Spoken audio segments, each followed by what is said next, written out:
Oh boy, I'm sorry. Everybody everybody that was here, I appreciate it. I love it. I love seeing people here, being here on time.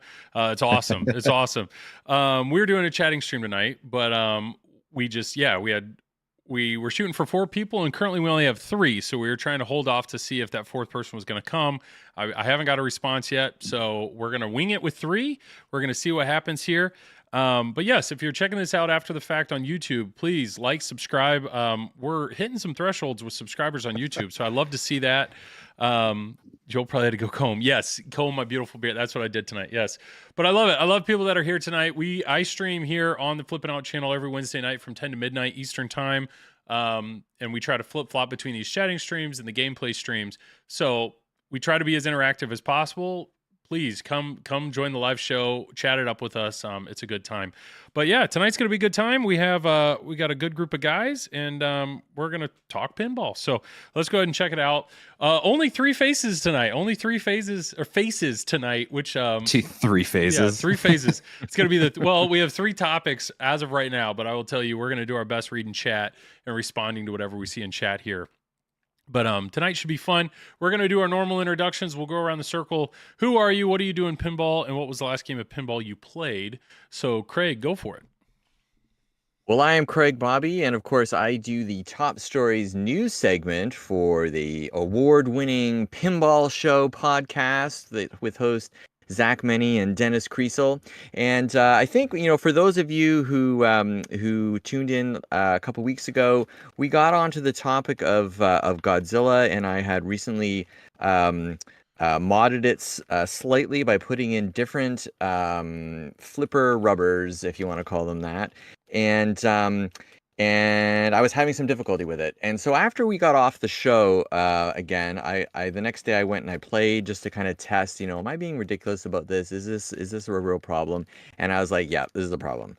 So I got online and, of course, after only getting a few 100,000, I'm like, yeah, this is a real problem. So I went online and I I started fishing around and I came back to an old favorite. This is nothing new, but it reminded me after not being on it for a while how great this website is. And that is on the folks at Marco Pinball.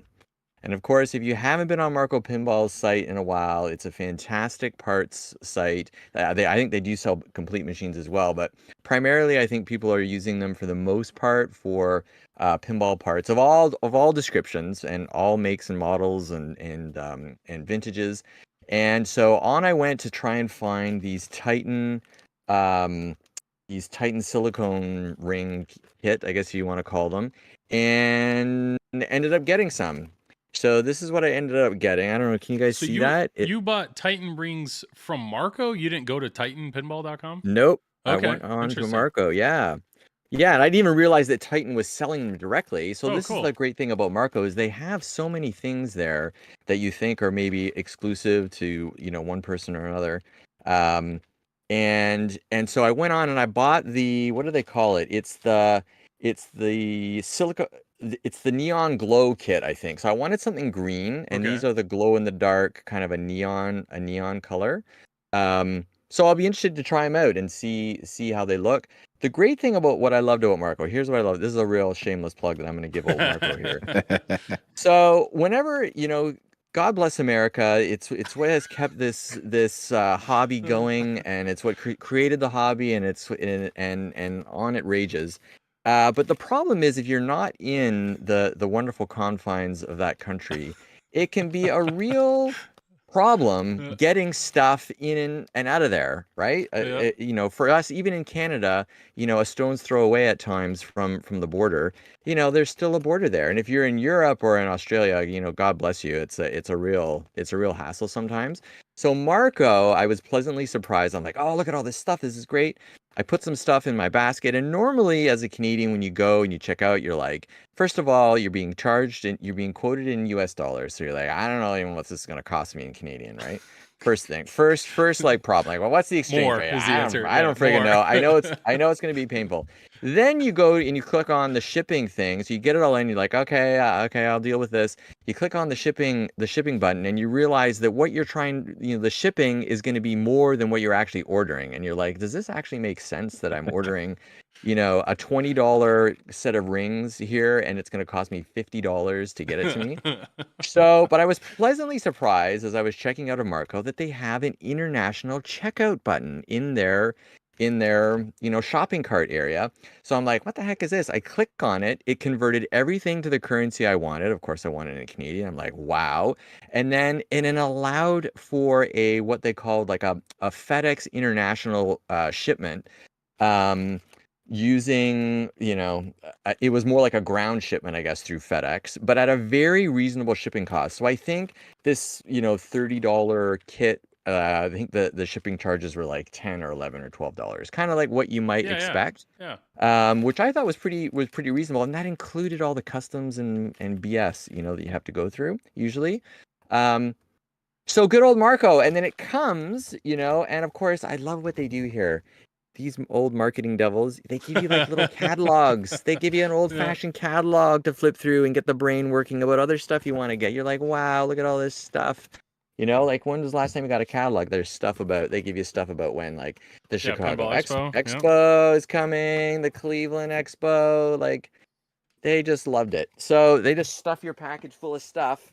And anyway, so Marco Pinball, they're now I haven't installed these things yet. I just got them Yeah, today. you So got to get those. You got to get even if you just put the rings on the flippers, just to feel it out, feel a yes. difference. Because just to reiterate, for the people that listened to the show 2 weeks ago, Craig had the normal standard Stern rubbers on it, the black rubbers on his Godzilla, put a ton of games on it, and then he changed to the what were Super they? bands. Super Super bands. bands. And which I know some people love them or hate them. And you said it just completely threw off your game, and your Yeah. scores were way lower. So yeah, this is, I mean, yeah, Yeah, and flippers I've and been flipper struggling. bands matter.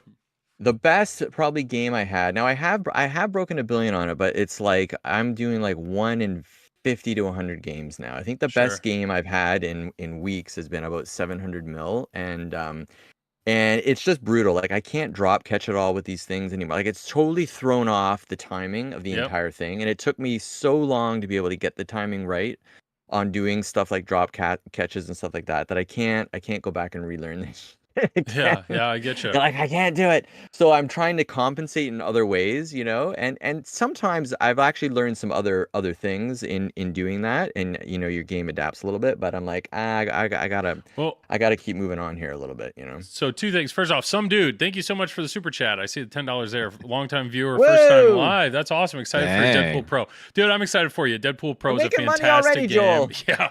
Yeah. Yeah. I'll help pitch in to buy your shipping next time, Craig.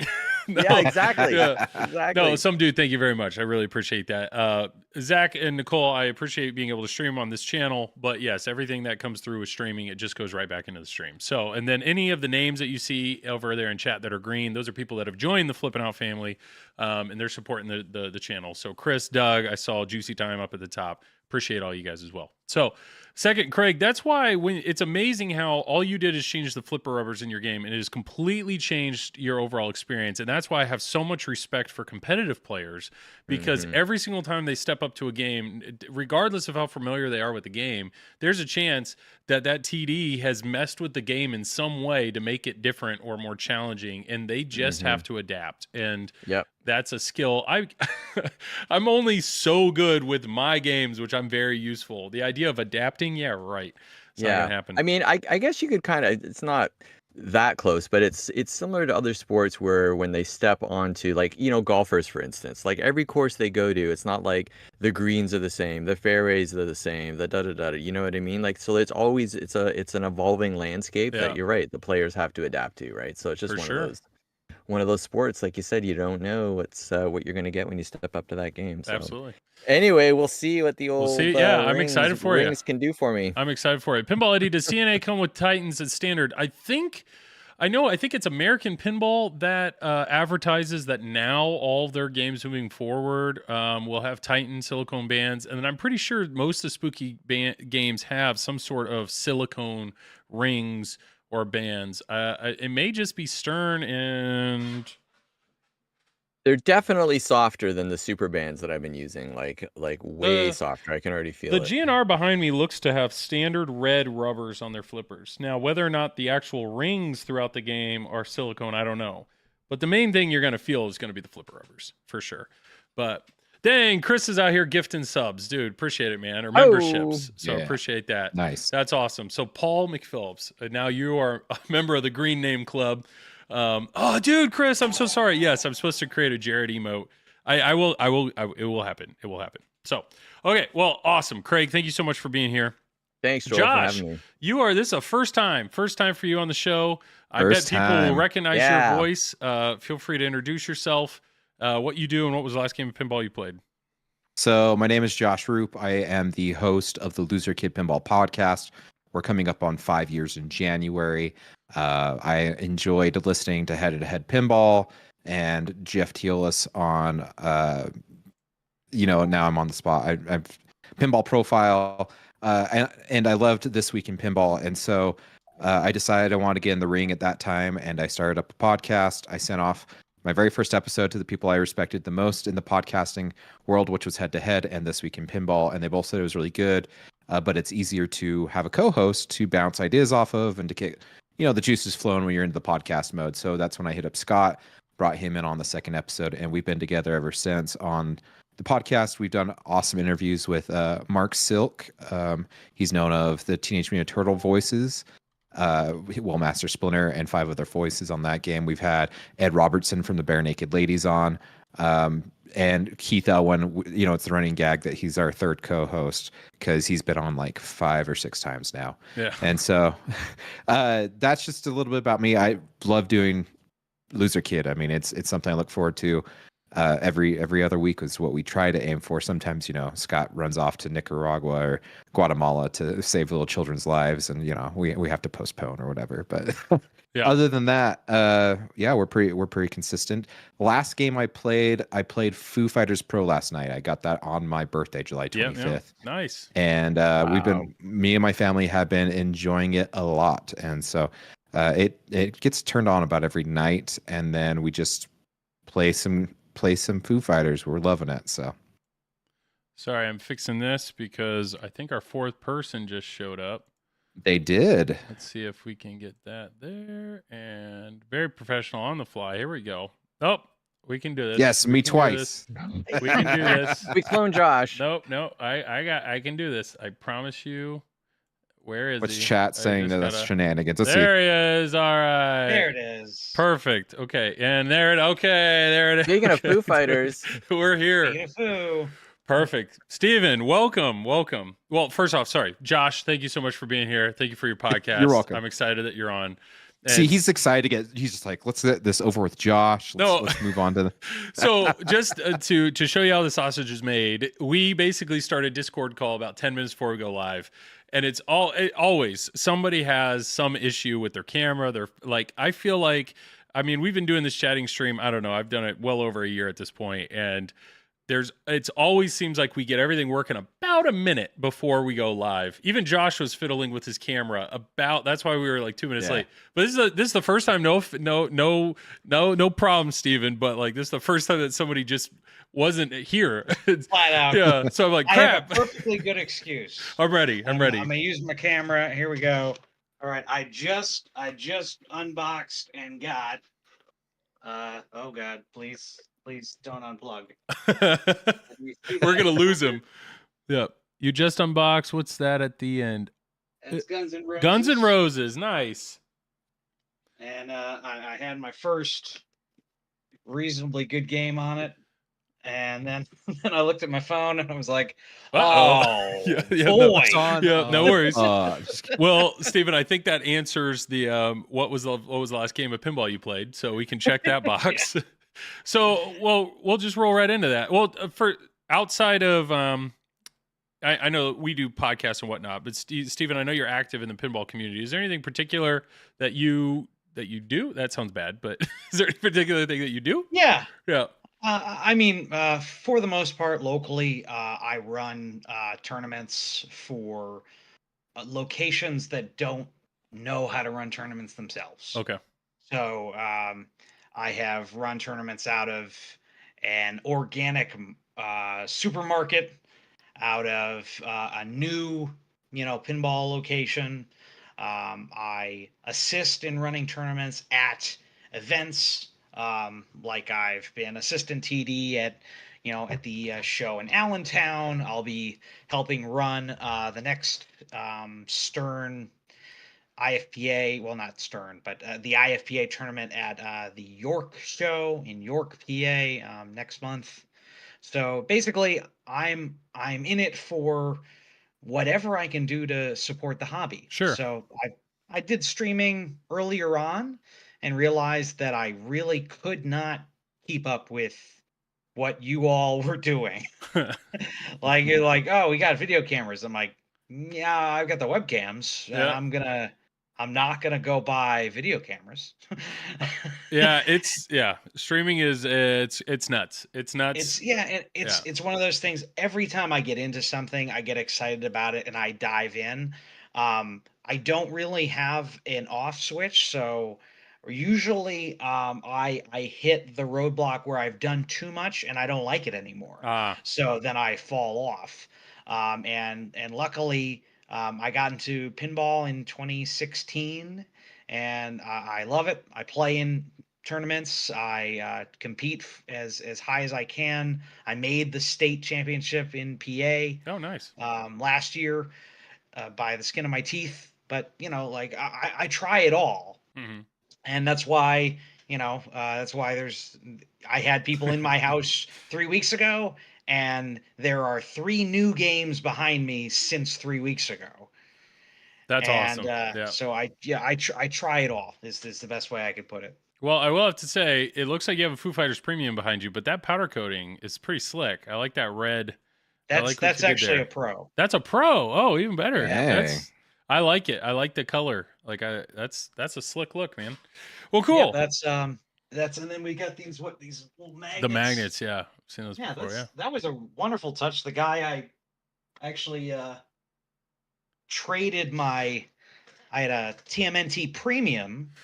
I traded down to a To a pro pro, because okay. I just fell in love with the pro, and the premium just wasn't for me. He wanted to trade up, I wanted to trade down. Perfect. He mods stuff, so he just threw that into my coin box of my turtles. So as I'm unboxing it, I find this Foo Fighters magnet. Yeah. I'm like, what is this? That is slick. That's awesome.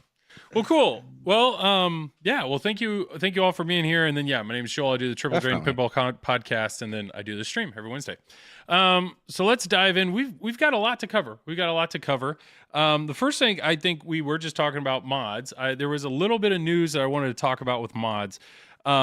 First one, there is a mod that I have no problem shilling, and I know Craig is in the same boat as me, but Stumbler. All the Stumbler mods, Yes. all the mods that he's made for Godzilla are incredible. He has made his original one was the Tokyo neon sign to go above the scoop. That blew up, and then that carried into the UFO mod, which also added to the slings, and then the back box. And then now his next mod is to carry over that Tokyo mod, the Tokyo neon light aesthetic, and carry it into the buildings in the back. So he has full intentions of doing all 3 buildings that are on the back panel. So there's a subway. I don't know if the middle one has, I think it's the noodle store or something. No, this is Yeah, the noodle. it's What's the one in yeah, the the- middle? There's something in the middle. I don't know. Just the building, the collapsible building. Yeah, I think Behind the that's what it was. collapsible Measle building. Mod made it like a movie theater, I think is what they made it a thing. And then the one on the far right is the noodle mod. So, Steven, do you have any of these? Are you familiar with this? Do you have any of these mods? I've seen. I helped install the UFO mod for a Godzilla on location, but that's that. So I've seen them. They're very impressive. They're outside of my price range when it comes to mods themselves, but Yeah. they are beautiful. I get you. But what I wanted to show off was I got mine. I got my noodle mod here. So sorry to the guys, the video's gone, but this is what's in the box. So I just am really impressed with the overall quality of this product. This whole section right here will light up and flicker like a neon light. Same with the neon graphics here at the top. And then this part here on the side, this outside ring will light up like a neon sign. And then these three will light up very similar to how the neon sign lit up. And then there's actually an LED strip. Here's what's crazy. So there's an LED strip in this corner here. This whole corner has an LED strip. And then he makes his own custom board. So all you have to do to install this is take out like 3 screws, take out the old box, the old plastic building. There's one plug that correlates. I'll show you this. So here's the mod pulled up. So this is the building that it removes with one little plastic, and there's like one cable that you unplug. And after you unplug that one cable, you basically take that same cable, you plug it in here, and then boom, it's magic. What's even crazier was he noticed that this part sticks out enough that it was catching when he was taking his game in and out. So he made it magnetic. It's actually this part is held on with magnets. So if there was ever a chance that it caught, it would just disconnect magnetically. Like, that's insane. That's insane for a mod. His engineering is crazy. It's really crazy. So in full disclosure, he is a super nice dude. We've talked back and forth. He did give this to me just because we've been kind to him. So I just want to be honest with that, with an honest review. But I will tell you, I was fully prepared. Basically, I had this and I was paying full price for it. And he replied back and said, like, I appreciate all the advertising or like showing it off that you've done on the channel. And he actually gifted it. So just full transparency. But I was fully intended of paying full price for this because this is the third of his mod, the third one of his mods that I was buying because I think they're that good. So how much is it, Joel? Well, I think it's $300, which is no joke. Okay, it's no joke. But it's also one of those in this hobby. Some of these mods are crazy expensive, but this is one of those mods that I genuinely feel I'm getting my money's worth because of what it adds to the game. And it just looks so fantastic. And when you see it, it's one of those game mods too that integrates very nicely into the game. So it actually looks, better than the stock plastic, much better, but fits the sort of overall motif without sticking out in a bad way, like it actually, I think, makes the game so much cooler when you're looking at it because of the motif, which is the neon. And I didn't see the ramen noodles on the side there, Joel. Did yours have that? Yeah, it's like a little poster, little water slick, or I think is what it's called, like sticker on the side. So just another thing that he built in.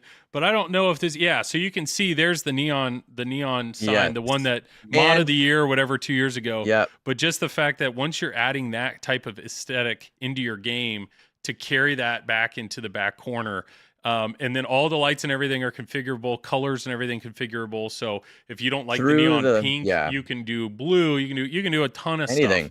Like that's the thing. Like when you start to work with it and actually get it installed, you realize why, you really start to appreciate the amount of time and engineering he has put into these mods. So like the interface alone, you could spend hours just tweaking the things, the colors that you like, how it's activated, when it's activated, like the amount of customization you can put onto configuration. It's crazy. It is literally crazy. It was like my ADD was kicking in. I was like going mental trying to get all the different combinations and which one do I like better, do I like this? Like you can go crazy with it. So, and even like, so Joel, on the neon one, you were able to change the face of that sign into a couple different things. So he gives you a couple different options too, as far as how you want the sign, the aesthetic to look. Like mine, I think I chose. Let's see what I chose. So there's all this crap that comes with it, but yet the install is relatively easy. But he printed off there's three different designs for it. So the original one, which is what came default in the Noodle mod, is yellow to orange to red. I kept that. Yeah. Which is actually what the original plastic in the Noodle mod. But then he has this one, which is kind of a greenish blue, if you want to go down that color. Or if you don't want to go colorful and you just want the neon to stand out, just black and white. I mean, these aren't stickers. These are printed directly on the plastic. I mean, high quality stuff, like really impressive stuff. This actually still has its clear film on it, so it's going to look And even his better. instructions are bang on. Like I study these There we go. things just to make sure, because they are a little more complex than the average mod, I would say. Yeah. Because there's wiring and stuff, and It's so his attention to detail is crazy good as well on his Yeah. both on his website and anyway, it's a real pleasure to work with these things, because they are a little more complex. Particularly, I would say that UFO mod the UFO mod was a lot. it's a lot because he even admitted in some of my dialogue with him, he goes, "Yeah, I think I bit off a little bit too much with that one just because it's a lot." He Well, basically that one at the full end of it, it was like the UFO, the posts, and the back box all in one. all in one thing. So there is a lot of rewiring and So shoving stuff around. It he's was talking about this crazy. mod, which is still available, but basically it's a new sculpt It's because so that's just good a though. flat plastic in the normal games. It's an actual sculpt with Yeah. an LED light, and when it detects the switch getting hit, it actually does a little like boo. It's a cool little pattern that it does. Well, here we go. So like every time it hits, this is cool little it just brings so much life to that normal standard pop bumper. Mhm. And then the Yeah. one thing that actually really stands out to me though is the fact that these posts, he has those integrated where those are color changing based on when it detects the switch hits on the slings. So just in my opinion, there's a lot of really good pinball mods out there, but I truly believe Stumbler's mods are like the top tier, like top tier of these mods, along with another one that I'm about to talk about.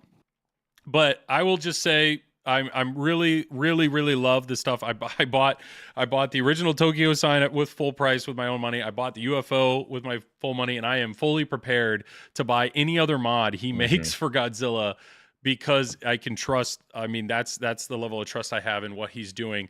And what makes me Joe, really excited is he owns like a with me- TNA. So if he makes any mods for TNA, I will be buying those. Yeah. But go ahead, Josh. I was just gonna say, like, I'm not a mod guy. Like, I feel like I kind of go through pins quickly, and so I just don't see the value in putting a mod into my pinball machine. And then a lot of the times they don't look as quality as I would like with the game that I own. Stumbler's the first person I've actually bought mods for, like high-end mods from, because I felt like it enhanced my game and gave Godzilla's like bolted to my floor. It's never leaving. And so I'm right there with you.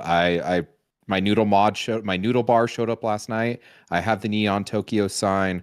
I totally spaced that they had the UFO. I'm gonna have to hit him up for that as well. But yeah, I'm totally fine with paying the price for these products because they're quality. They're top notch. They're like what an LE product should be from Stern and JJP, and he's providing this to us. I don't know. It's just so cohesive too. I love that he's taken the artwork from the original on that noodle bar, and integrated it, still making it look fresh and new, but still paying homage to the game itself. Yeah, and you can see, like, he took inspiration. You can see it right here on the screen. Like, this is the actual original plastic. So he took straight up this graphic and actually then went further and made it an actual 3D, like, neon LED thing. Yeah. So it's just slick. I can't wait to add it in my game. I was going to add it, but then I realized I really just wanted to show it off because they're just to show, I don't know, how much is here, which is very, very cool. So I'm excited, very excited to put that in. And what's comical is if you want this, by the way, just go on Pinside.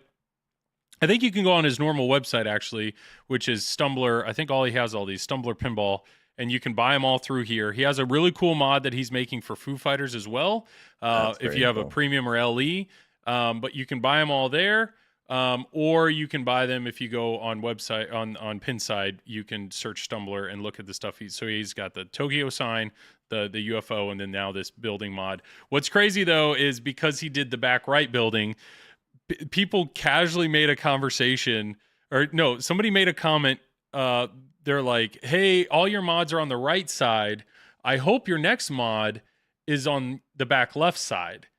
And if you're going to do the subway building, go ahead and add me to the list." And he commented back, he goes, all right, like, yes, Subway's coming next. Sure, I'll add you to the list. And the moment people saw that he was going to start another list for a mod he hasn't even shown, people were jumping on it. People were jumping on this list. That's where they're at now with Stumbler and his mods of like, I don't care what, like, whatever you're doing, we know it's going to match. We know it's going to work. Put me on a list. And I was one of those people. So I was like, yep, throw me on that list. I'm in. So I think I'm like number like 6 or so. So I'm going to get one of his, here I am right here. Put me on his list. I said, Davey, put me on every list for every item you're making for Godzilla and hopefully TNA. So yeah, I was stoked to get that, which is pretty cool. So Stumbler, keep it up, man. Davey, you're awesome. Keep doing what you're doing. I liked go ahead. hearing kind of Craig talk about how integrated it is, how it's connected to the other design, how it's connected to the existing design.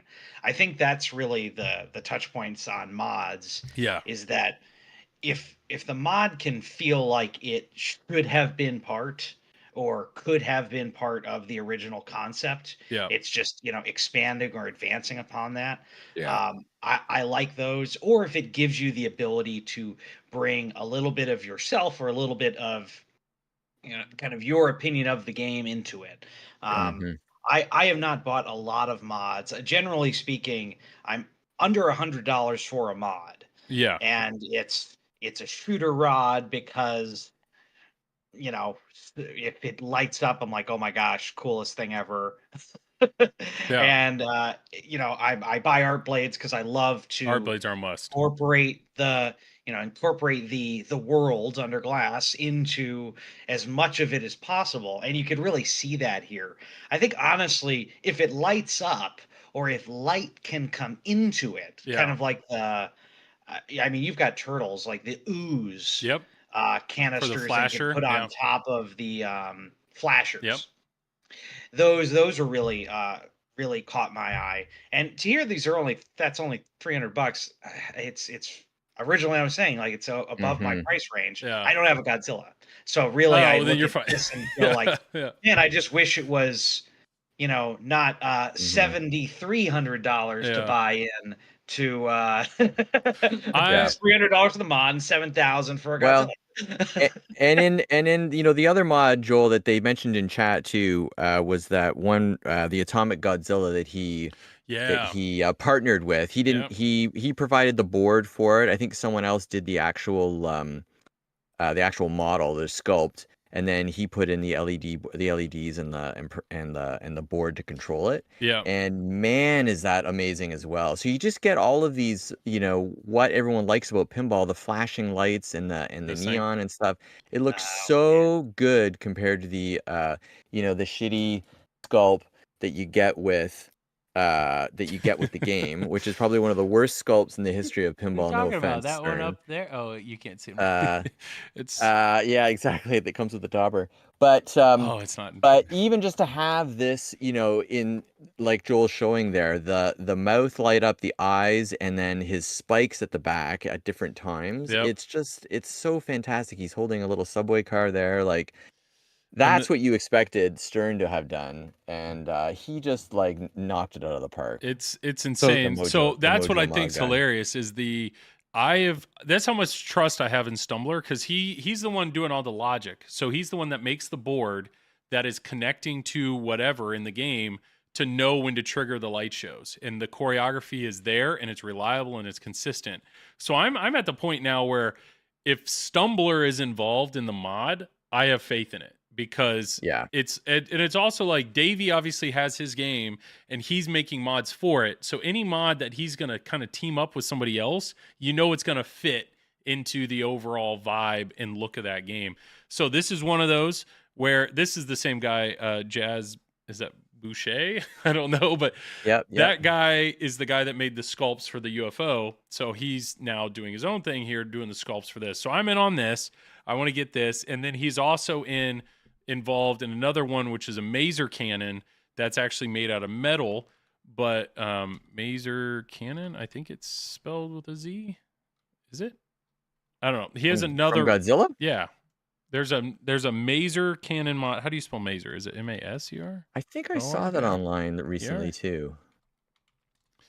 Mazer. There it is. High-end mods. This one. This is another mod that this mod maker teamed up with Stumbler Get outta here. Yeah, to work on a board so that this mod will will work correctly when you hit the Mazer Cannon switch. So this is another one where I'm like, I was not in on this mod. I wasn't until there was a picture that showed that it has a Stumbler board attached to it. I was like, all right, never mind. If Davey's a part of this, I'm in. I'm in on this.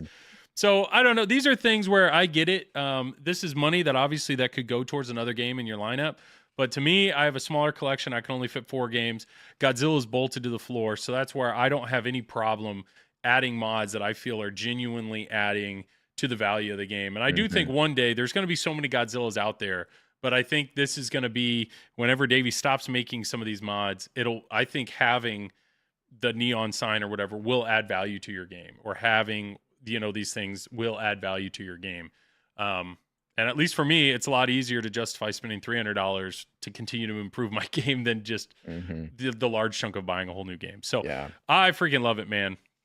So the real question is, can you put this on your topper and replace the Godzilla topper with this atomic Godzilla? There are people that, I have the Godzilla sculpt that I have in mind is one, it's a different sculpt that my brother painted. And as soon as I saw the topper, I was like, all right, I'm moving that sculpt to the topper. And now I'm going to get the atomic Godzilla mod to put in my game. But there are people that reordered or wanted to buy a second one to replace the one up on their topper, which is insane. Yeah. So this is one mod that I'm all in on. I'm all in on and Davey and what he does. And then this is a new one. This is a mod maker that is very well known, which is Diddy's Pinball Mod. And he just announced this. And it is a sculpt for the building, the actual premium building. So this is sculpted on both sides, left, right, and an entire new top section for the building. He added this like UFO that crashed into the side of the building here. And then he made a new graphic. It's the exact same graphic, but he just changed the colors of this sticker to match what's on the side. And yet this entire thing lights up. So when the red lights in your Godzilla go off, there are burning bulbs on the left and right side and on the top that will go off to connect with, bring in more integration in the game. So Stumbler is not involved in this mod, but Stumbler is buying one of these mods. So I know it's like, if Davey's in on buying one, then once again, I know things are going to work. Things are going to fit. And I actually was pretty early on in the list here. So I'm supposed to be getting mine like tomorrow. So I'm very excited. What the heck, yeah, Joel? yeah. I'm very excited. Tell me. Oh, you're not in on this one? I know you're all over these. Yeah, No, I haven't seen. I've seen pictures of it, and I was like, "What the heck is this thing?" Yeah, people are diving in on this, and I'm excited. I'm excited. Now so I'm like left 500. and right here, just a flat, just basic verse. This is, I don't know, to add this to make all my buildings now in my Godzilla sculpted. This is just another mod I'm very excited about. I don't know Diddy. I met him at a show. I said, hey, keep doing what you're doing. At the time, I didn't own any of his stuff. So I paid full price for this mod. I'm looking forward to it, and we'll gladly give a review when that goes in. But yeah, so those are two of the mods that I'm pumped about, and definitely wanted to share those on stream. I'm curious what your guys' thoughts are here, because this is new. This was actually just posted today. Oh boy. Yeah, speaker lights. So there are multiple people out there that make speaker light kits. This is one of them. You can see behind me on my Godzilla, the flaming, burning building. I love them. That is made by Speaker Light Kits. It's Doug at speakerlightkits.com. Super nice guy. I have these. I love them. And I have speaker lights. I had his kits from speakerlightkits.com. Also, those were in all my Stern games. So Deadpool had one. Turtles has one. The speaker lights that you see in TNA, those came from Spooky. So there are, and then now all Chicago gaming games come with lights that are choreographed to the game. That's my thing. It's the more light show that you can bring into the game that's choreographed to the game, I'm all in. Well, Pinwoofer, known for making quality audio products. I think, Josh, don't you have Pinwoofers or a Pinwoofer kit? Yeah, I do. They're pretty sweet. I love mine. Yeah, I have a kit here in Godzilla, but what I will tell you is when I installed them, they're a bigger speaker. They're an amazing speaker. The overall audio quality that you get when you get the Pinwoofer speakers, which were speakers designed specifically for pinball. They're not off the shelf speakers. Like he designed and ordered them, manufactured them, and I don't know somewhere, but they're specifically for pinball. And then he has his specifically made amp as well. Like really does improve the overall audio package of this game. Like I'm really impressed with the Pinwoofer kit. Well, one of the first questions I had though when I started working with Dan at Pinwoofer was, well, do they work with those? Because I don't care how great the speakers sound. If I can't use this kit, I'm not using them. Well, Yeah. the challenge is there are now multiple people that are making speaker light kits. So there's Doug at speakerlightkit.com. There's Ninja Camp. Ninja Camp makes a kit. There's another company. It's not Measle. It starts with an M, but it's another company that makes a very similar light kit to this. And then I know, I think it's CoinTaker has a kit. Like there are multiple people out there making speaker light kits. Yeah. Well, apparently Mythanol. That's right. Pinball Eddie said it. Myth. Apparently, and this is what I'm seeing. Apparently, those kits, certain kits work really well with the Pinwoofer speakers, and certain don't. So what it looks like, or what happened here, is Dan at Pinwoofer decided, you know what, I'm going to go ahead and make a speaker light kit that I know will work with my games. And apparently these kits, all the other kits that I've had are some sort of 3D printed frame or ring with then an LED strip kind of stuck on the inside of this. Apparently his kit here is LED rings. So they're actually like 3D, they're PCB based. So it's an actual like same thing here as the Stumbler mod, where it's an actual PCB with a surface mounted LED strip. So I'm guessing this ring looks very similar to the ring that's in the UFO mod. But he went ahead and made a custom solution so that he knows this will work with all of his Pinwoofer kits. So the reason I'm bringing this up is it looks like Doug at Speaker Light Kits is not happy about this. And it looks like the guy at Ninja Camp is not happy about this. So I don't know. What are the thoughts on in pinball?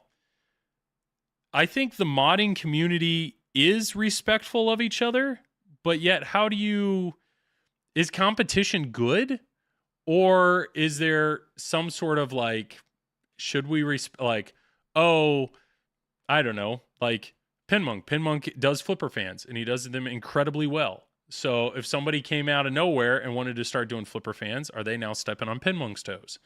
Or is that something where it's like, hey, he's doing that really well, you have that, I'm going to think up of another mod, that kind of thing. So I haven't read too much of this, but it just seems like, is this good or bad? Let's say that. Is this good or bad? Do you guys care? Or is this just drama? Like, what are your thoughts on multiple mod makers making similar mods, if that makes sense?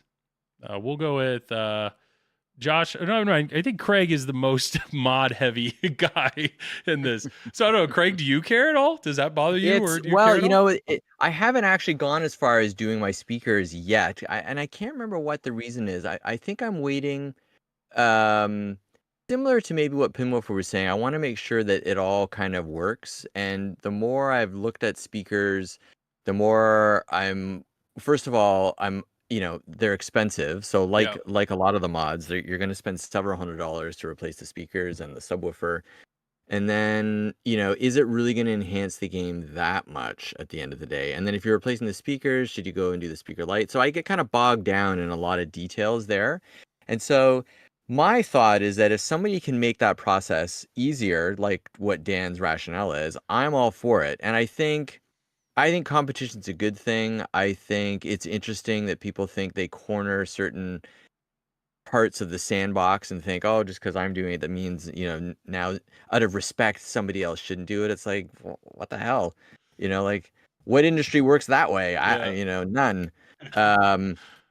So I'm all for it. And it sounds like Dan's got some good ideas about the light, the light ring. That was the other thing that was sort of slowing me down too, is that when I saw how some of these things were installed, ultimately I was like, I don't know, at the end of the day. Although Joel's, yours looks fantastic. I love that. I love that look. Dude, I freaking love them. Um, Yeah, but the problem with that one is that you couldn't get it for a long time as I well. know. So like Yep. during the pandemic, they sold out. So I was like, wow, what's the point of even wanting it? You can't find them. Yeah, I And was on so the list a hopefully long that time. backlog, yeah, hopefully that backlog is starting to clear too.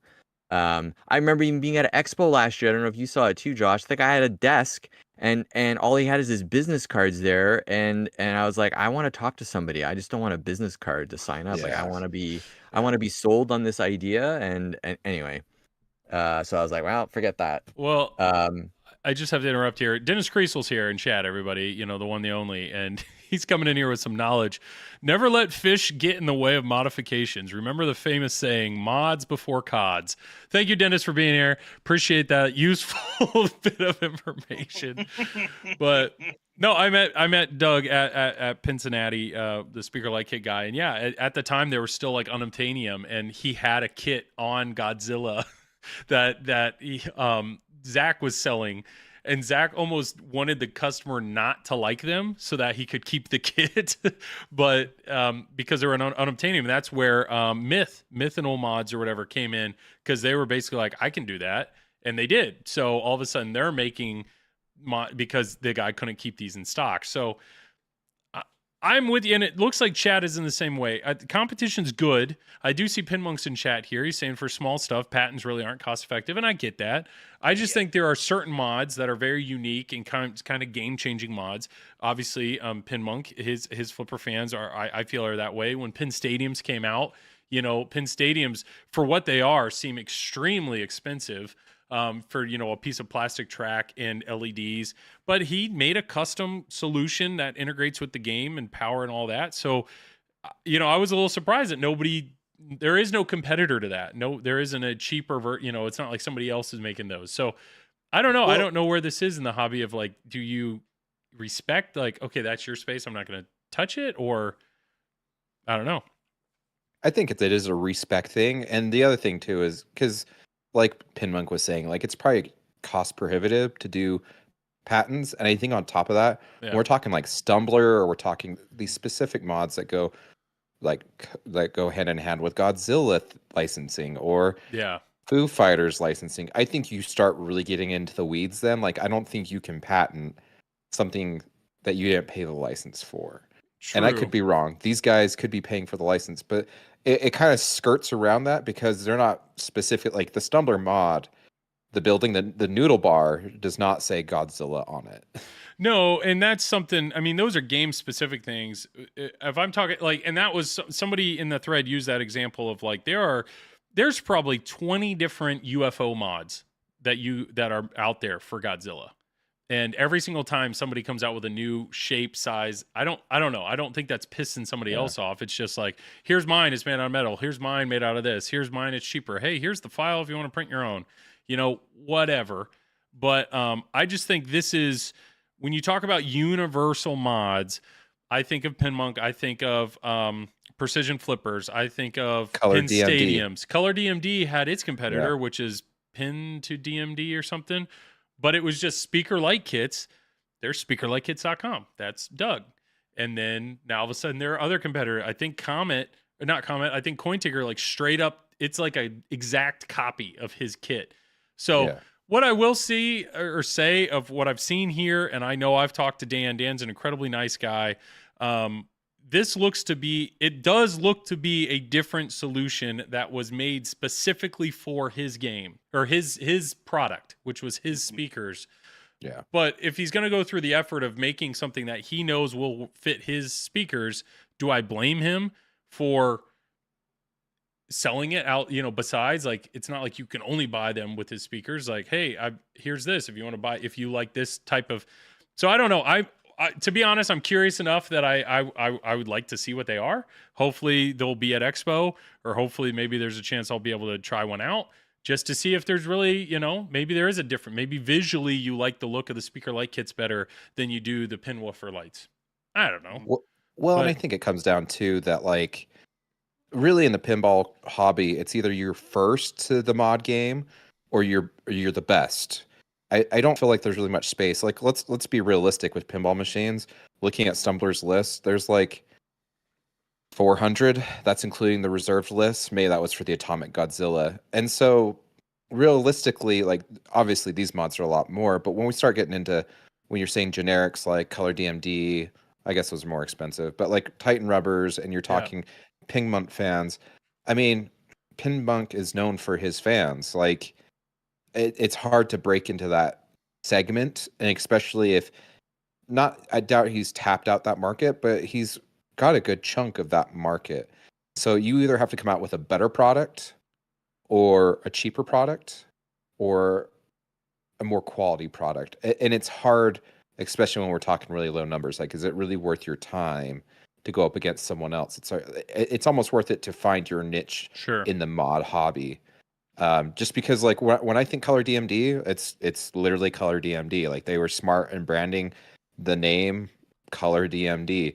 And like I know Fast Pinball does their own version, but it just when I think of Color DMD, I go straight to Color DMD now. When I think of rubbers, I think of Titan Rubbers. When I think of LEDs, I think of Comet. Like I don't really go like they've all done really well for me, and I've put them all those products in my pinball machine, so I don't typically steer away from that because they've all got great customer service. The product's always reliable, and I'm lazy. If I found something I like, I'm not going to go somewhere else. Well, so what I will say is like Pinbunk, I reached out Pinbunk when I first started streaming. Pinbunk noticed how, I mean, Flipper Fade. That's when he started. It was similar time that I started, and I remember I got a set of his 3D printed, Flipper fans, and I noticed a difference, and I kept with that. And Victor's, he's awesome, and he supports streamers in many ways.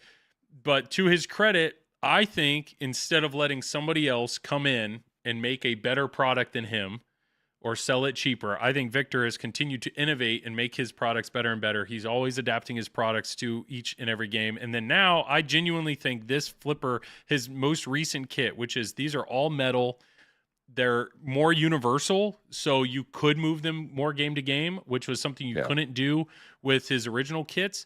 They're bigger fans, they're quieter. It's just like props to Victor for not just like sitting back and be like, cool, I got this mod figured out. And instead he continued to innovate and make an even better version of his mod to the point now where I don't see why anybody would want to step in on this in this area and because this is an incredibly professional, well-built, well-made mod.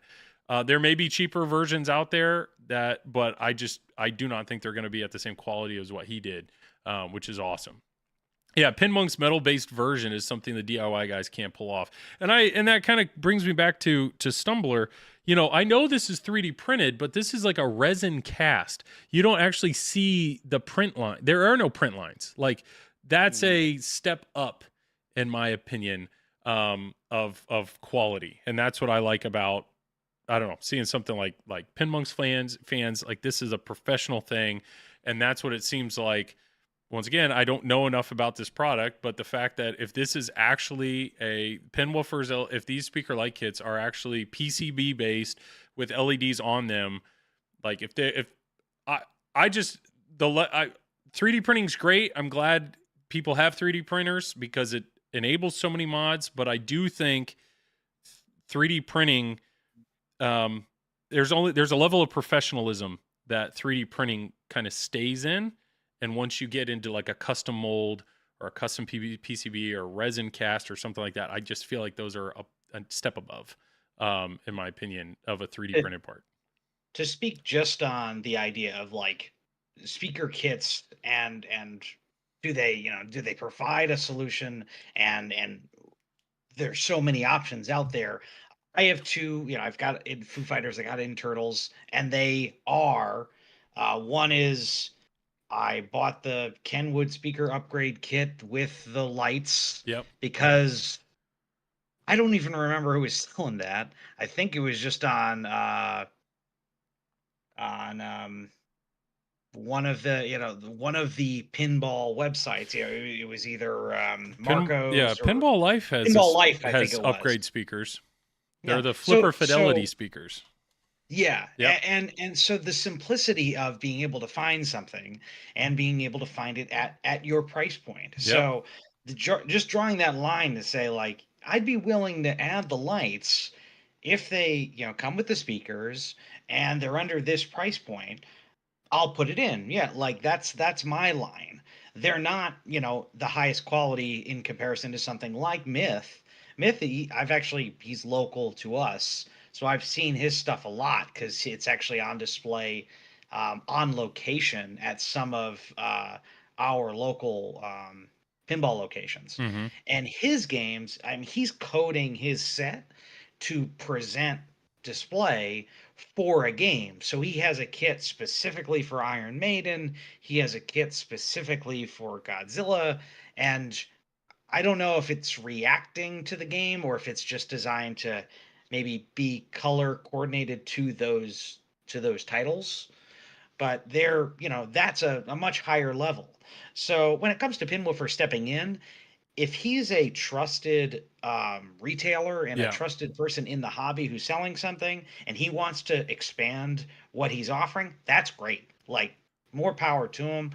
Glad that he's also offering something. And it looks like he's offering a new alternative that may be meeting a need or meeting an interest that some other people have been saying, hey, I would like to see someone try this. Um, whereas the others just weren't doing that. Sure. And otherwise, I think the other ones are just fine too. I don't have any problem with them. If it's at the right price point and it fits in my game, it's going in. Yeah. I like, uh, as I said, you're finding the right thing at the right price. 100%. And I struggle to go and find the best. Generally, I'll buy the one that's in front of me that's the right price at the right time, and I'll evolve that over time.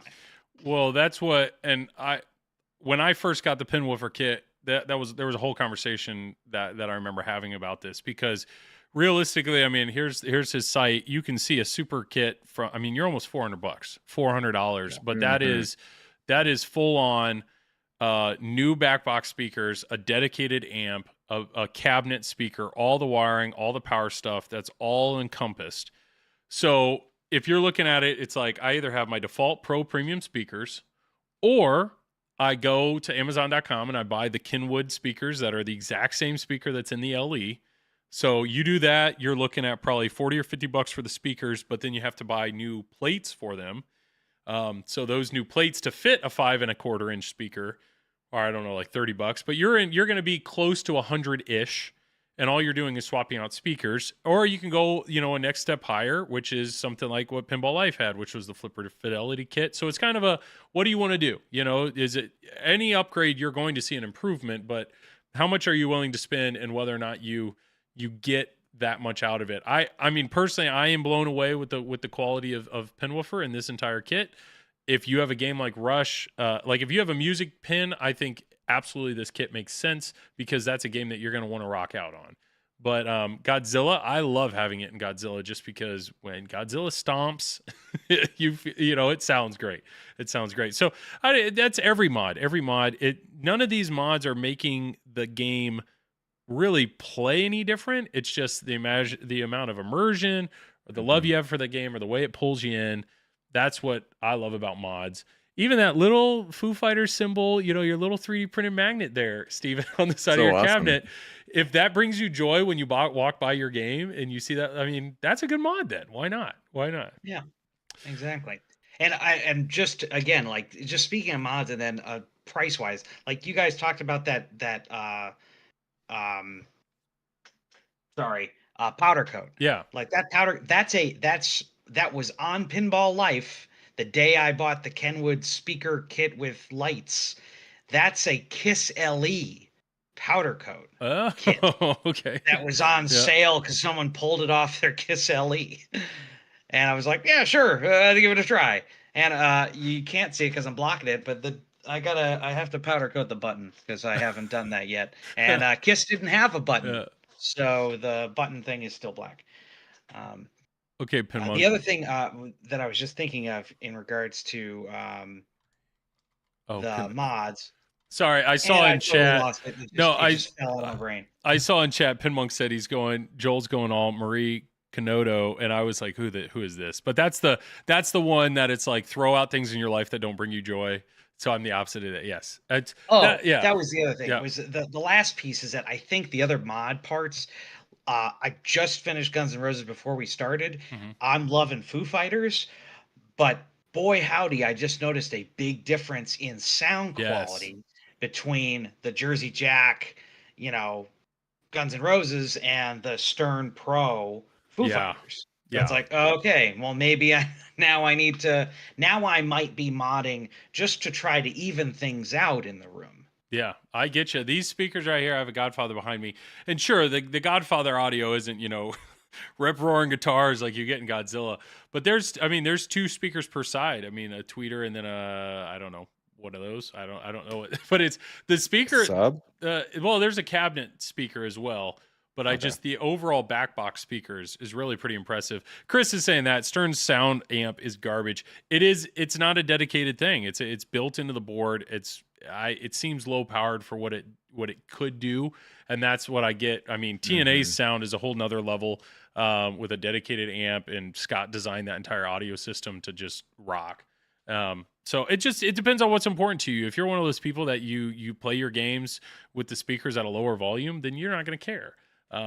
I think I've said this before. If you really want a cheap audio solution, put a headphone adapter on it. You put a headphone adapter on it, then you can plug in your headphones, and you're going to hear stuff you never heard before.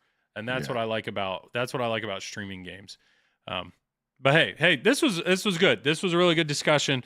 I just realized we've talked like over an hour already, and yeah, there's a lot of good mods out there. Some people are all for them. Other people think they're all a waste of money. But to me, the only reason I brought up the speaker lights is because I think this is good for the pinball community in general, because the more options we have with different price points, with different effects, with different looks, to me, I'm all for it. Just because, like, a perfect example is like Pin Stadium. There's only one Pin Stadium option right now. And I would love to see what somebody else can do in that realm. There's nothing actually against another Scott. option as well. That you can buy, or is it just the homemade version? Eric Bishop, I'd have to see which one he makes, but Eric Bishop here in Utah makes a Pin Stadium as well. I can't remember what it's called. I'd have to hit him up. Okay. All right. Well, interesting. So. All right. Well, I think it's time, just because of time. We can always come back to some of the news. The news right now, okay, never mind. There's one thing I do want to talk about before we play the game. This was just announced today, and my question is this a big deal? And this is nothing against anybody, but right here, Jersey Jack Pinball announces this. Jersey Jack Pinball welcomes Tom Copera as Chief Operating Officer of Jersey Jack Pinball. Why does that matter? The reason this matters is because Tom Copera used to work at Stern. Tom Copera was what was it? He was the chief mechanical director. So he was in charge of all the mechanical, basically engineering that Stern does. Tom Copera has also been in the hobby a long time. He's been a long time. He's been involved in multiple games. Josh, I know we have the Triple Drain guys and the Loser Kid guys. We have a Facebook chat that is we're in it all the time. So somebody posted something there. I mean, he's been involved in a lot of games. Yeah, I posted. I'm pulling it up right now as we speak. It's he's been in a lot of things. It's been nuts. Let's see.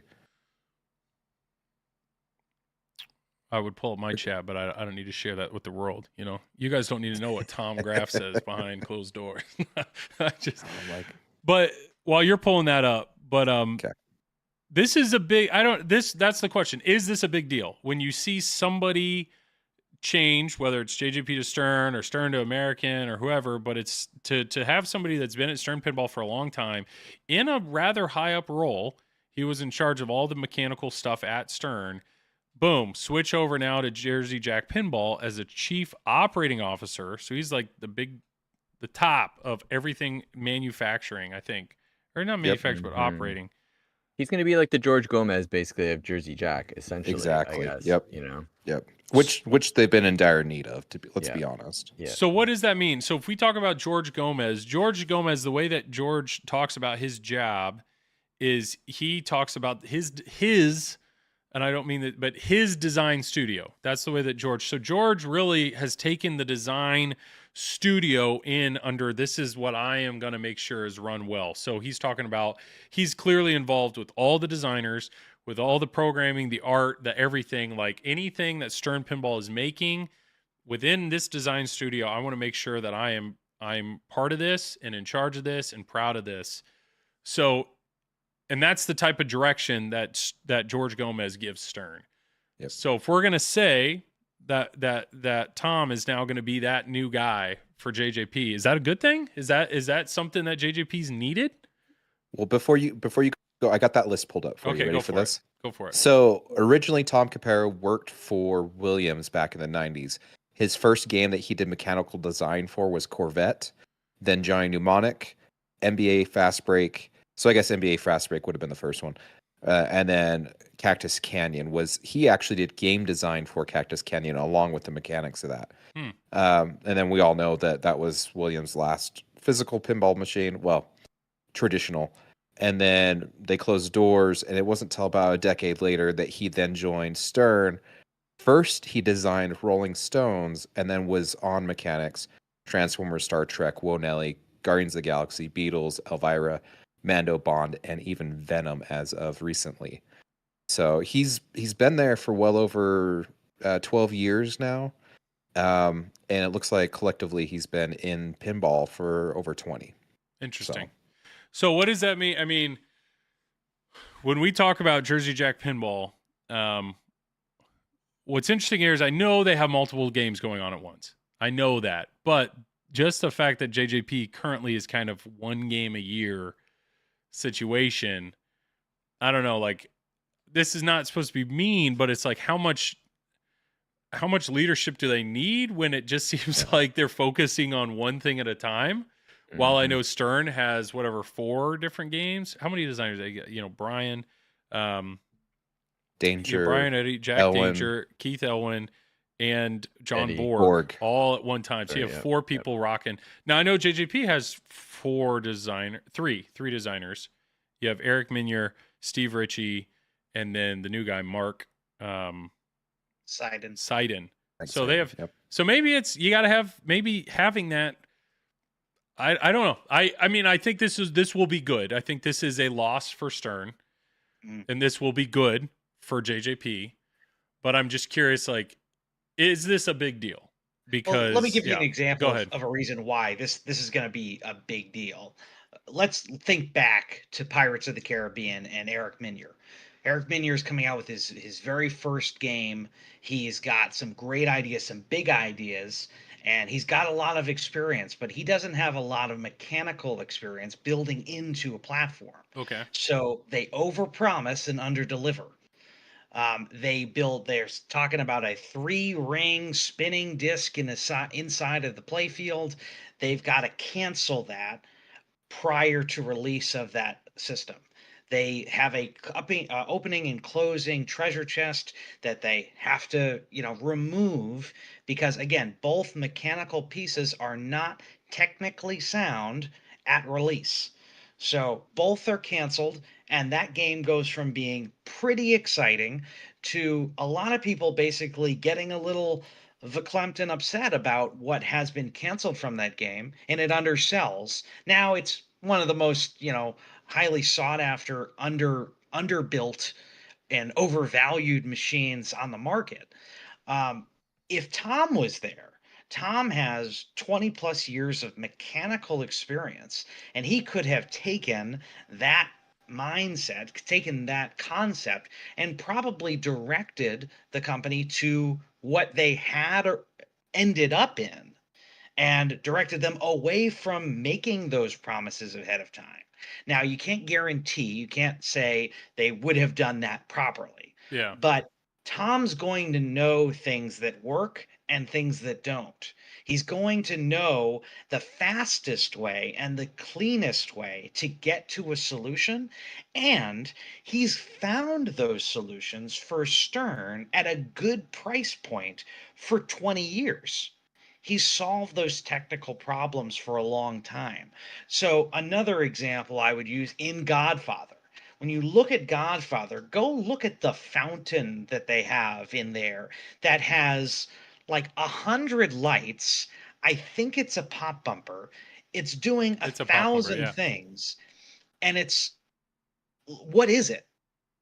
Like, to me, it basically looks like the UFO in Godzilla. Yet it's not important enough to spend that amount of time, energy, effort, and finances on that piece. And it almost proves to be one of the most important toys in the game. So are you saying having like as of before today, before Tom showing up, Mm.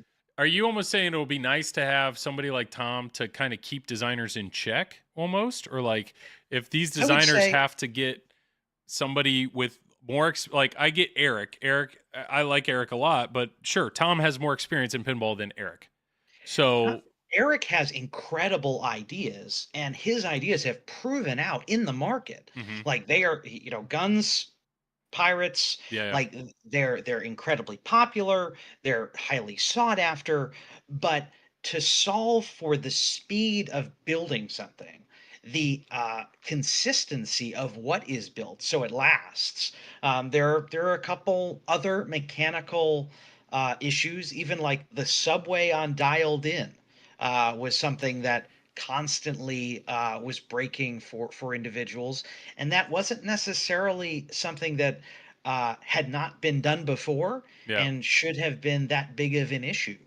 But those are the kinds of things that I think Tom is going to be able to solve for Jersey Jack at by being there and being not only a fly on the wall, but being in charge of that place and in charge of that solution. You might not see Hmm. it in the next release, but I bet you over the course of the next 3 to 5 releases, you're going to see more consistency throughout and probably better location-based experiences with Jersey Jack games. Interesting. Okay. Yeah.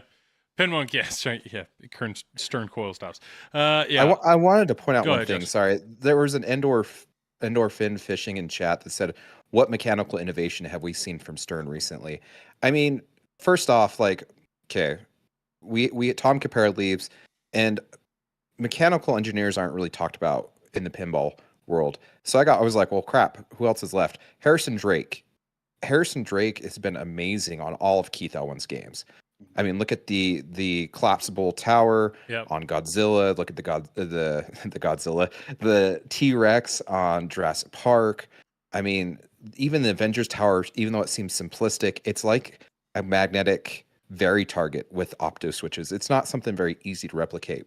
We Mhm. Stern still has John Rothamel, Elliot Eisman, Robert Blakeman. So it's not like they're dying for talent at this point. And so I guess that would have been my biggest concern. But overall, I feel like it's not necessarily what you do mechanically, it's how you implement it, right? Like when I Yeah. think of like really cool mechanics, thing from Adam's Family, but that's literally just a magnet stuck in a hand. Yeah. It's Yeah. more about the sculpt that just comes up on a lever. You know what I'm saying? Like it's not anything crazy out there. But it's visually very pleasing to the eye. So I'm not too terribly worried, but I think it's shortchanging like Stern to say, The well, there team. hasn't been, Yeah. yeah, there hasn't been a lot of mechanical innovation. I feel like Godzilla is very boundary pushing with the bridge, with the skyscraper, with even like Mecha Godzilla. Yeah, it's just a magnet, but the way that they had to implement that inside the sculpt, you've ever tore apart that sculpt, it's a little more complex than just a magnet and a sculpt. And Yeah. so I just I don't Yeah. know. I agree that like they need Jersey Jack. I feel like it did shortchange. I'm saying they needed this.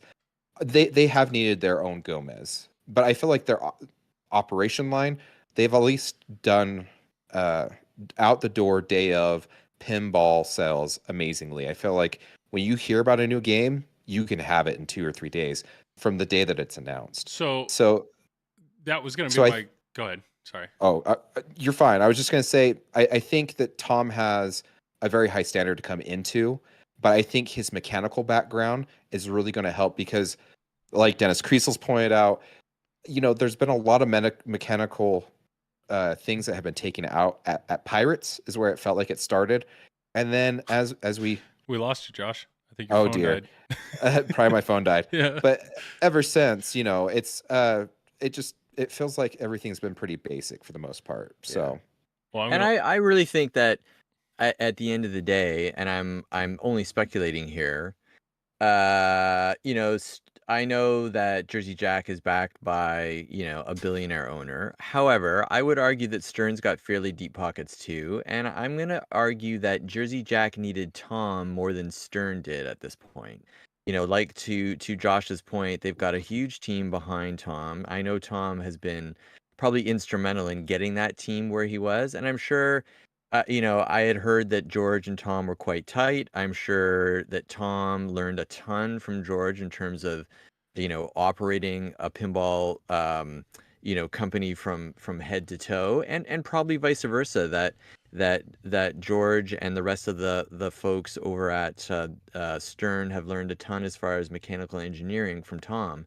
And it was Tom's chance now to be the man, I think, somewhere, right? Is what I'm guessing. And probably he knows that as long as George is there, as long as Seth Davis is there, Tom will never be the man at Stern. And this was Tom's shot at being the man over at Jersey Jack. And Jersey Jack does need help, and I think Steve makes a great point where they've had problems in their history on the mechanical side of things, and they do need some fresh ideas and someone who can come in and go, okay, guys, you're doing some great things here. Here's how we do it in the big leagues. Here's how we do it at Stern. Oh, by the way, we've only been the industry leader for the last, 15 years. So, this is a big win for JJP. Stern is so far ahead of everyone else at this point. They're like, Tom, we love you, but go do your thing because we got it, right? Like, we got it. And JJP's like, oh, we'd love to have him. They probably paid him a bundle, and Stern was like, well, you know what? Go for it, Tom. This is your shot. And I'm sure George, being the guy he is, gave him a pat on the back and said, go get him, kid. We'll see you on the other side, and away he goes. And so I think it's a great move for JJP. I think they need a guy like him desperately. We know that Jack Guarnieri is really more of an ambassador than a guy that likes to get down in the trenches. I'm just guessing by his personality and really figure out that factory and really get into the nitty gritty down there. He's more of an ambassador. I'm sure, just reading between the lines, he's looking to step back every year a little bit more as well, being of a certain age, and he didn't sell that he didn't sell that company for nothing. So I just think, again, as far as Jersey Jack's concerned, this was a bigger win for them than it was a loss for Stern, ultimately. I mean, heck, you can't replace a guy like Tom, I know. And I know Stern will be very gracious in his departure, I'm sure. But at the end of the day, this is the win for JJP, and it's not that big a loss for Stern, in my opinion. So they did say, Stern did announce that, yes, Kevin Payne is the new director of mechanical engineering. So they already have some. I'm going to cough. Sorry. Whew, that was one of those. Yeah, feel that coming. So yes, I do not think negatively. I don't think like Stern's in trouble or anything. Not downplaying what Tom did, but Stern knows what they're doing. I think they will adapt absolutely to this. But good on JJP for getting this. The thing that the question, and I don't want to spend too much time on it because I don't want to run out of time, but the question is, what is the main problem that JJP needs to fix right now? And is Tom the solution to that? And that's the question. In my opinion, I think JJP is doing a really good job now getting games out the door. I don't hear of people complaining about and wait. Like, I know somebody in Muman did say he was waiting on his CE. So I get it. Like, Godfather CE did take a while, but Godfather's readily available. So Muman says right there, price. Well, because there's a horrible theme. Is that a thing? Is that a thing that you're going to have Tom come in? And unfortunately, you don't want to strip stuff out of the game because when I look at Godfather here, this game is gorgeous. It is gorgeous. It's a beautiful game. It feels like a high-end experience of just the overall quality of the build and everything. I don't want to lessen that, but is there a way that you can still have that type of quality at a lesser price and share that, or have that price go to the buyer? I don't know. I have half of that game in that Guns N' Roses. That's the Guns N' Roses standard. Oh, okay. So Yep. it's missing the upper play field. Yep. The light rails are one color, not multicolor. There's a lot missing when it comes to the play field, and it's the most stripped out of any Jersey Jack game. But that thing, when it came out originally, was like 6,700 prior to COVID, 7,700 once they, really realized Yeah. what the cost was going to be. And I'll play that every day.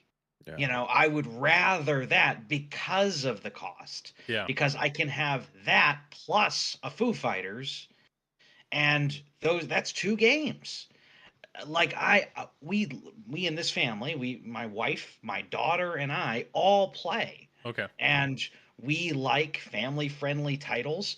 They loved Dialed In, they loved Wonka, and all 3 of us couldn't wait for Toy Story. But when they got rid of the standard edition, we couldn't buy it. Yeah. Yeah. Well, So instead of a luckily, Toy Story, we bought a James Bond, and then we traded that in, and we got a Foo Fighters. And Yeah. I was gonna say, luckily, Toy Stories used are coming down in price, so they oh may yeah, it may I'm get paying to very where, close yeah. attention. Which I enjoyed Toy Story. My one did too. complaint with Toy Story was the audio package. That was my biggest complaint with but I overall, thought you'd complain it was too easy. no. I enjoyed it. It is a game that's still on my radar because I did enjoy it because of the theme. But I think people, what they're saying here in chat, what does JJP need to work on? They need better themes and a better yeah. price, and that's something where I think they made probably the best Godfather pinball machine that is makeable. Yeah. But at the end of the day, it's Godfather. It's not a theme that I care about. And Yeah. if the rumored theme is going to be Elton John, I'm sorry, but I'm just not like that's another theme that I'm like. Toy Story though, when that was the rumor, that was a theme in my mind. I was prepared. Am I going to have to sell something if this game is so good? Like that is a theme that perks my interest, and it had a lot of people ready for that game, waiting for that game, and unfortunately, Toy Story 4 and what it was it missed the mark. Plus 12.5, boom. It's a weird audience to ask this to, but like I am head over heels for what they did with Barbie. Oh, okay. I cannot believe how good that movie was, and I cannot believe how successful it is. And in a home in which I'm the minority. There are more women in this house. Yeah. There's a female dog, an actual female dog. It's just a small Chihuahua, and my 8-year-old daughter and my wife. Yeah. And it's like I'm starting to see. It's like, well, could they do something? Could they come up with a brand very much like Wizard of Oz that might be a little skew to a female audience, or at least, the women would be more inclined to buy, that also men would be willing to buy. I think Barbie might be a little too female focused, but I just want to see them pick something that isn't definitely for a male audience and isn't too focused on music pins. Yeah, I don't have that answer, but I at the end of the day, I think we all agree this is a good move for JJP, and good on you, Tom, for I think this is an exciting role for him to get and to take, and I'm excited to see. Hopefully, this. I mean, I think this can only help. This can only help JJP. We're probably not going to see anything immediate, but hopefully down the road we'll continue to see improvements there, because I'd love for them to succeed. I need to watch what I say, because Dennis Creasel in one of his last episodes of Eclectic Gamers said when podcasters or other people say like, well, I wish them luck or I wish them the best, Dennis is like, I don't. They're going to be what they're going to be. So, I mean, I do like that. I genuinely think that JJP does push Stern to be better, and Stern is pushing JJP to be better. So I want them to both continue to excel. Just be you. Okay, Dennis. Perfect. Well, last thing I want to mention, and I feel bad that we're running out of time, but this is new. So Final Resistance, they're kind of doing a soft relaunch with this. This was one of the games that was announced at the same time as all the other games at the beginning of the year. But now these are officially being made. The kits are officially available. I know P3 owners, you can't play the game unless you own a P3. So this is only, this only fits that market. But I'm really excited about this game. I talked to Scott. I know, Josh, you and Scott actually had an interview with Scott Denisi and Michael Ocean. So feel free to go listen to that. And then I know Fliptronic, Jordan and Becca streamed this just the other night. So now there's new gameplay for this. So if this is something you're excited about, check this out. Go listen to the podcast if you want to listen to Scott and Michael talk about it. But this is exciting, and I'm looking forward to, hopefully at Expo, they have another one of those, because I did have a chance to play this at Texas, and it was a lot of fun. So if you're a P3 owner, you probably already know this. You probably already have this ordered, but I just don't want to downplay that. Yeah, there's a new pinball machine that's shipping, so that's kind of a big deal.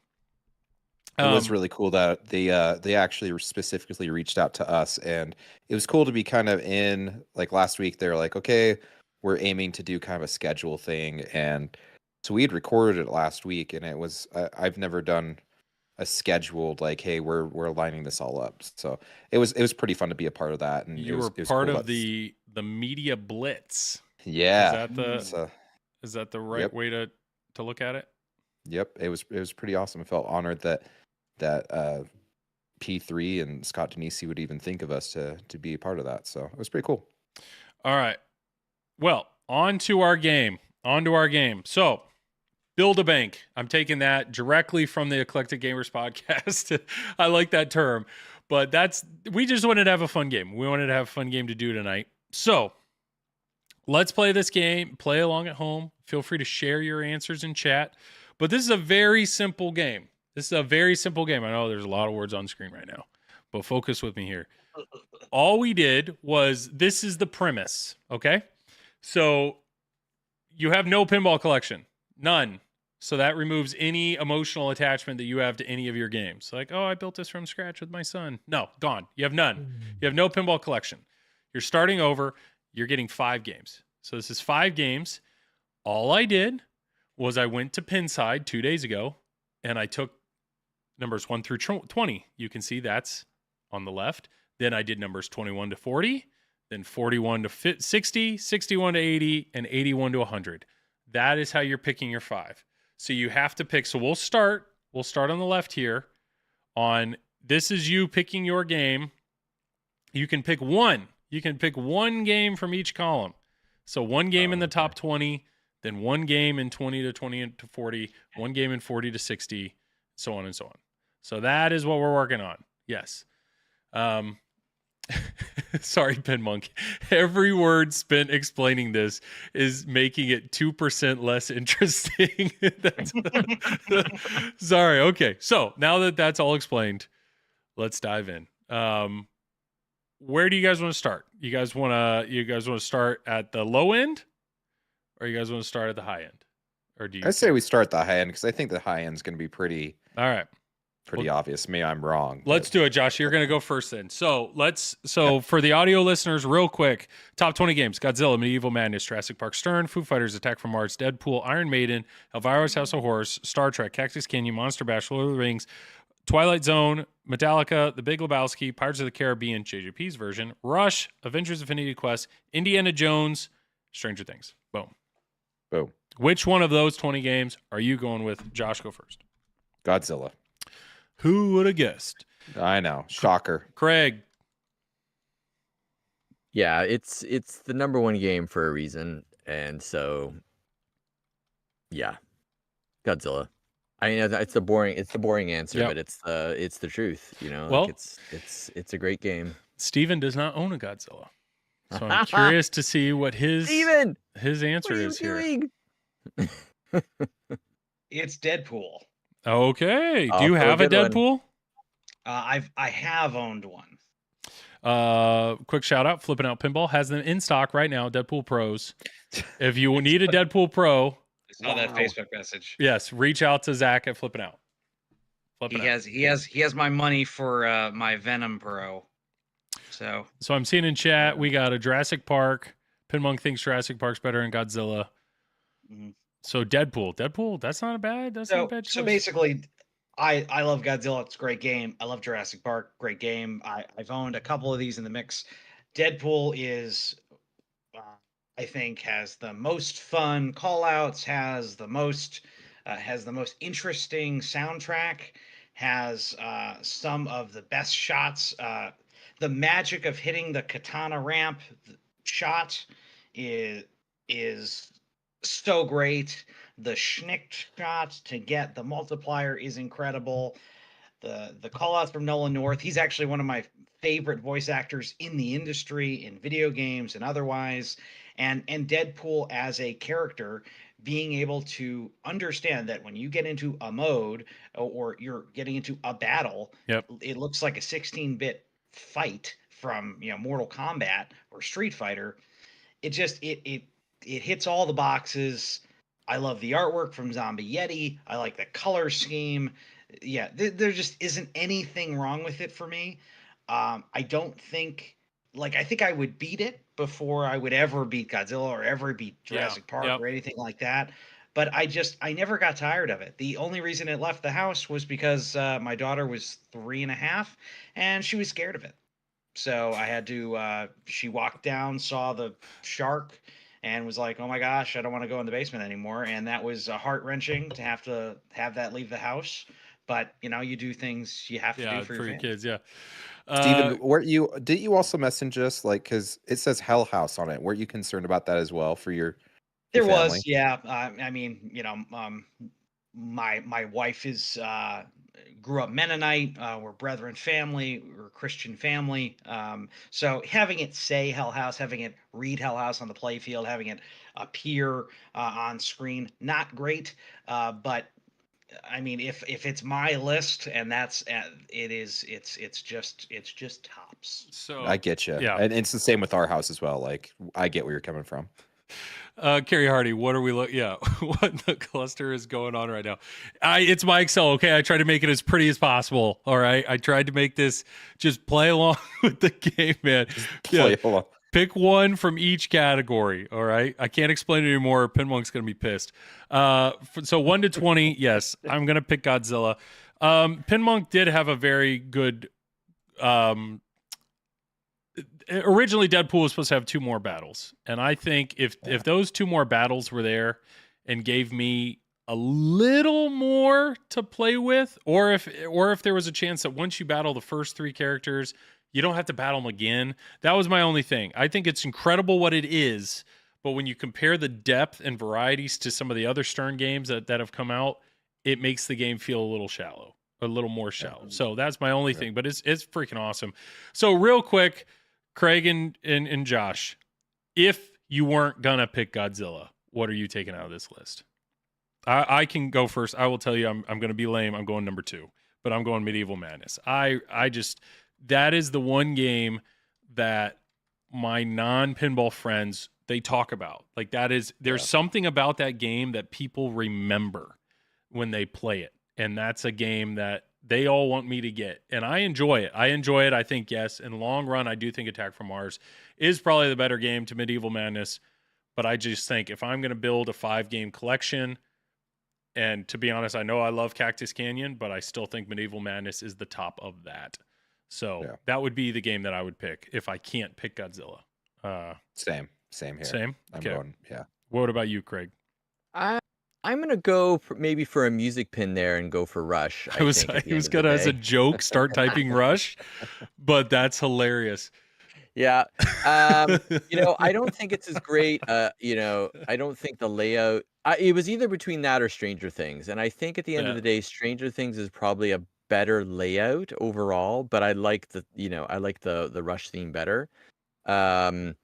So it's a tough call there at the end of the day. I'm really torn. If Stern, I still don't have a Rush yet. If Stern releases Stranger Things by the end of the year, which it's looking more like will happen, I'm going to be very hard pressed to not get that before Rush. Just knowing that Rush is always going to be on the secondary market, and it's Sure. going to have Yeah. its place. But depending on what they do potentially with this re-release of Stranger Things, I'm gonna have a hard time stepping back from that one because Okay. it's the one regret I've had in not picking up getting that game when it first came out, and now to try and get one on the secondary market, it's ridiculous. Like, you're way overpaying, in my opinion, just because of its rarity, and because people realized too late, frankly, much like Pirates, that it's actually a really fun game. And when that game first came out, oh man, did people pan it for so many different reasons that I thought were ridiculous at the time. Um, but now you can't find them anywhere. Well, Or I if can't you believe you can find them, but you're gonna way overpay. I was able to straight up trade an X-Men for a Rush Pro. Like, yeah. and the No, Rush yeah, Pro it's- was like 30 plays. Yeah. Wow. Craig, you need to when you come to That's Chicago nuts. Pinball Expo, you need to fly down, but then you need to just buy one here in the States somewhere and then drive Fuck it it home. on back. Yeah, drive Yeah. it home. All right, things are Hey, Oh, gonna I need a hold on, I Canadian want- version. I need a Canadian machine. I cannot get a Rush machine that's destined for the US. It has to be Canadian all the way through. Mhm, mhm, I want to mhm. hurry and just address the rumor that Craig brought up, though, like with Stranger Things being remade. My understanding, it is not. And I heard from a Oh. very credible source, Stern is pushing hard to produce it, but Netflix is saying, please update it to the Yeah. most recent season. So that's where the standstill is. And I that's see. what I That's heard. a whole new So game. If they have to bring in, I mean, the way that Stranger Things is designed, all the modes on the left are season 1, all the modes on the right are season 2. So if all of a sudden they're making you add 3 and 4 to get the rights, then I don't know how they're going to do that. I don't 3, know. 4, and 5, because 5's the final season too. Yeah. But that is my understanding. I like I said, I can't confirm it's fact, but I very credible source said Interesting. that's the division right there. So Carrie Hardy, you're in chat. What are you taking? I know you are a big fan of Jurassic Park, and I know you're a big fan of Foo Fighters. So I'm curious to see what your answer is in chat from the first row. All right, this is where things get a little more interesting, to be honest, in my opinion. I think this is going to get a lot more difficult.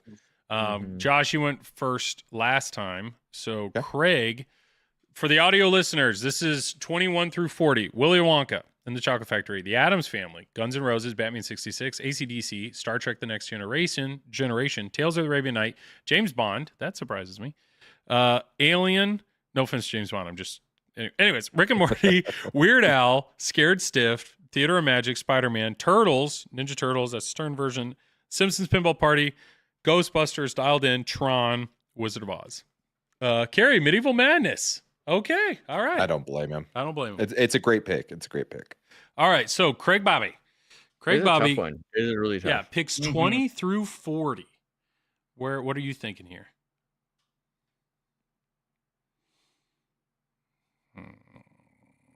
Or does anybody, if he's thinking, does anybody have an answer already? I have an answer. Okay, Steven, go for it. Okay, go, Steven. There you go. It's Turtles. Boy. and I realize that is very much on theme. Yep. Turtles is my thing. I love the Turtles. The artwork was immaculate. Like every inch of that playfield is perfect. Yes. Every inch of the cabinet. The Pro plays better than the Premium in LE. Yep.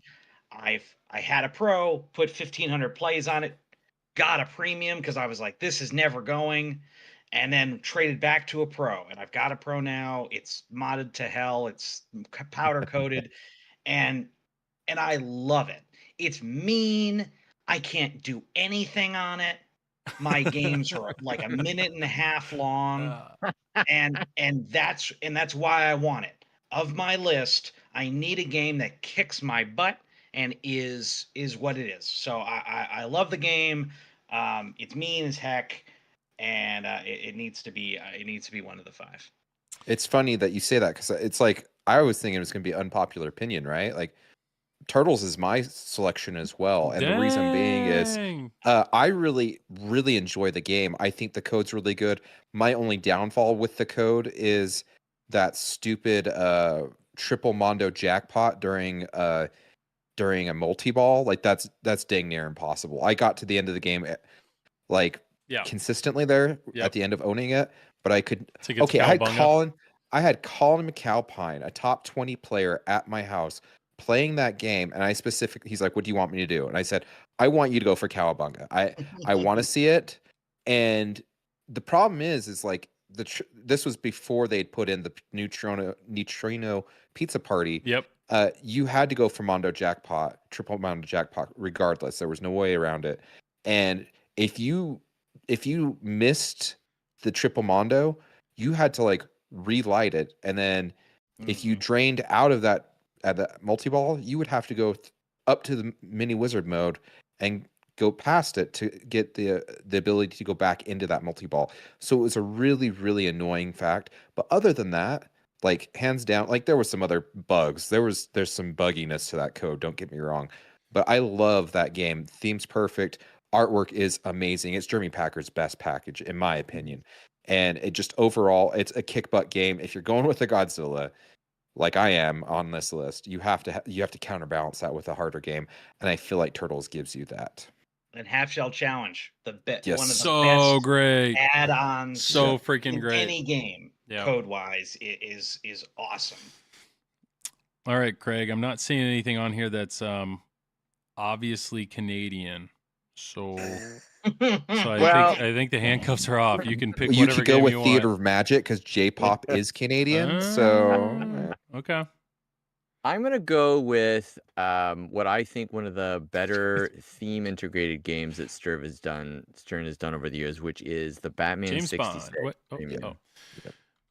Batman. Just because I love the retro theming of that game. I'm not thrilled with the layout of it necessarily, but it's such a fun game to step up to, and I think anybody that's a fan of Batman, over the years, loves playing that game. I was just amazed at the video package they put on that, the way the whole machine feels like it came right out of that 60s era.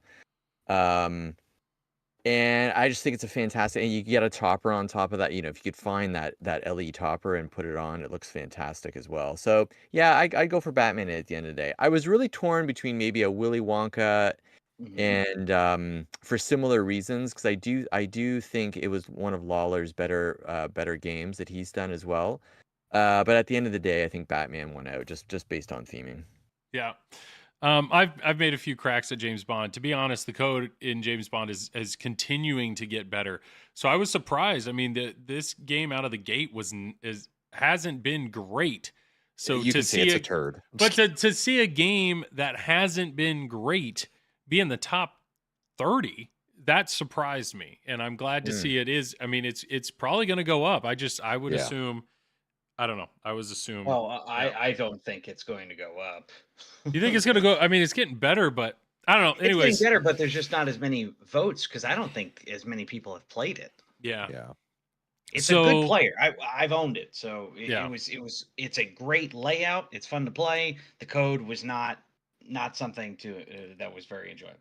Pleasure Rock will keep it. Carrie, I need to know your answer, man. In chat, please play this game with us because this is hard. This is a hard list. This is my thought process.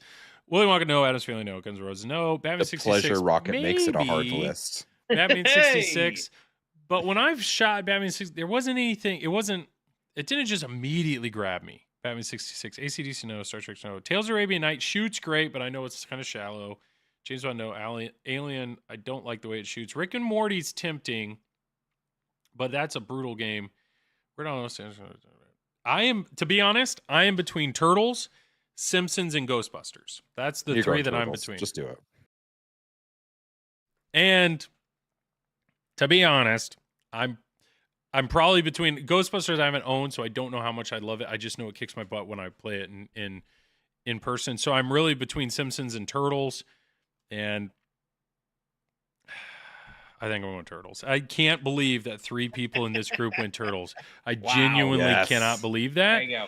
That I'm people glad went there's Turtles. video evidence of this. But there's 3 people that play pinball. that talk about pinball that like Turtles. Really surprising. But I mean, I love Turtles. I own the game. There's a reason I own the game. There's a reason I own the game over Simpsons, even though I have had a Simpsons. and really enjoyed Simpsons. I just stuff like Half Shell Challenge, the way that you can approach the game and come a different direction. Juicy Time, nuts. Go see the new Juicy movie. Time. It's fantastic. I haven't yet. I need to. Juicy Time said Alien or Tron, which I know Tron gets a ton of love. So that's a challenging one. Carrie Hardy, I still haven't seen your answer. 38 could just slide down to like 41. Yeah, if Dialed In was just automatic. I love Dialed In, and I would have loved to see it in the next group. I'll lean towards Simpsons Pinball Party. Love the multi-ball. I agree. That's what I was trying to think of. When I think of games, when I think of my friends and family, I want people to be able to step up to a game, see something that they immediately want to do. And that's what I loved about Simpsons was it's like, hit the garage, you're going to end up here. Flip the ball around, and if you can do it just right, because I love that you can get behind the TV, it waits, and then it gives you a shot. If you can get it onto the couch, like just giving them that little nugget of like, just try to accomplish that. That was something that people really got into. And that, I do think Simpsons does that better than Turtles, but Turtles does have, you hit the van 3 times, and what a cool start to the Turtle Ball, or the Turtle Van multi-ball or whatever. Pizza Party multi-ball. That is something that's something I don't, like Batman 66 doesn't have something obvious, and same with Ghostbusters. It doesn't have something obvious for a new person to step up to and experience. So I'm between those two, but I got to be real. I'm going to go Turtles. All right. Row number 3. It's getting even harder, to be honest. To be honest. This is I will go ahead and just be clear, and I'm not going to overthink it. I'm going to go TNA. The reason I freaking love TNA. I love everything about TNA. But one of the reasons I love TNA, and I'm glad this is build a 5-bank game, because I think TNA brings such a unique thing into your lineup, where it's a modern game but yet is a simple single level playfield. So it feels old, but yet has all the modern twists. There's a reason it's in my lineup. That's why I'm going to go TNA. If TNA would have been in row 2, I probably would have picked it. If TNA would be like, but I will be honest, when I look at this list, I would love Hobbit to be part of my lineup, but I'm going to pick TNA over Hobbit. So let me go through for audio listeners. Mando, Scooby-Doo, Walking Dead, Whitewater, Circus Voltaire, Alice Cooper's Nightmare Castle, Hobbit, Black Knight Sword of Rage, The Shadow, Godfather LE, Creature from the Black Lagoon, Iron Man, Star Wars, that's the Stern Star Wars, Funhouse, Bram Stoker's Dracula, Guardians of the Galaxy, Kicks, TNA, Total Nuclear Annihilation, Toy Story 4, and Whirlwind. So looks like chat is basically saying, Balls of Steel, Sterling saying Whitewater Creature. I'm seeing some Walking Dead, a lot of Walking Dead. Walking Dead's my brutal pin. Carrie Hardy, Shadow for me. Don't blame me there. Anybody have an answer? Any of you 3 have an answer right there, ready to go? I'm torn, but I really think I think I'm gonna go Funhouse. I think What? Yeah. What? Well, I've got Godzilla, and I've got Turtles. You do it better, so Craig. I've got 2 modern pins. Funhouse. There it is. It's one of those ones that kind of got me into it. I know. Carrie Harder's like, WTF, Josh. I think it's one of those things like it's Rudy. I like the creepy factor. Maybe I'm really weird, but him watching you and harassing you, and then getting even creepier when you get to midnight and he's like, "What are you doing? Get out of here!" I mean, it's the ambiance of that game. And if I have 2 games that like have modern code, like I don't need a Walking Dead. Like that's fine and dandy. I love Shadow too. Like Shadow's a great. fantastic game. That's where I'm torn. I'm like Shadow or Pick Funhouse. Shadow. Pick Shadow. I'm telling you, that's the right answer, Josh. But I mean, it's your list. You know what you want. Am I getting bullied into this? No, I like awesome. looking at the lists. You're looking at the list and you say, okay, who do I have covered? What designers? I've got a Borg. I've got a Gomez. Yeah. Who don't I have yet? Well, I don't have a Lawler yet. And I need a new modern game. Oh, I thought you were about to say Funhouse. Interesting things, beautiful artwork, interesting concepts. Something maybe I haven't had a lot of time on, and that's Toy Story 4. Toy Story 4, yeah. Okay. And I love Toy Story. I love that theme. I've played every game on this list, and there's just some of them I've owned. And that's the only game of the list that I would say I haven't had a lot of time on. I think also, like, I'm actually, if I were to say if there's something else on the list that I'm considering against it, it's Scooby Doo. I don't think Scooby Doo is as solid when it comes to like location or competition, but it's got a lot going on, and there's some depth there too. But again, family friendly. I love Lawler's games, and I think Toy Story is just a lot of fun. So I see that you. would be So Pinmonk, he's saying column 3 is turning fail. I know he disagrees. So I know I saw Pinmonk's first answer was Jurassic Park, and then I don't remember what he said for the second in that. But then his third row was, did he say like GNR? I know he's a big fan of GNR, Victor. But you're saying Walking Dead is the go-to for that, which yeah, I respect those. Those would be three. I just know. Yeah, I mean, so far I'm picking games that I own. That's what I'm saying, but we'll see. Self-browsing, years down the road, people are going to give Scooby the more respect. Earns, yeah, I heard it earns great when it's running. I know they're having issues with the plunger right now. I'm excited to play it more. Walking Dead or Shadow, both are good. Pinmonk, what was your second choice in the second row? But Walking Dead. The only issue with that, again, kids. Josh brought it up again. Yeah, yeah. it's the kids. Yeah. It's really just to make sure that it's something that can be around, and there's just it's Yeah. a little too violent visually. There was somebody that they rebranded Barracora to be a Walking Dead game and used the comic art Oh, that to would be do awesome. that. We've And it was beautiful. We've said It that was before. If it was Stern magnificent. ever vaulted Walking Dead, but they did a comic art version or some other art package that wasn't so just, I don't know, grotesque, I think it would sell really, really well. But Yeah. all right, Craig, I I'm going to say something controversial, and I've never really understood the love. It's not like I don't like the theme, because I watched all the Walking Dead episodes and seasons. I don't like that Walking Dead pinball machine. I have to say, when I first stepped say up to what? it years ago, yeah, say what is that? I'll tell you what it didn't do for me. I didn't think there were any. It's an older game, number one, right? So right away, you're talking about no LED or no, video display. So right there for me, I'm less interested, right, visually. Second of all, I didn't think the art was that great. Third of all, I didn't think the shots are all that particularly interesting either in it.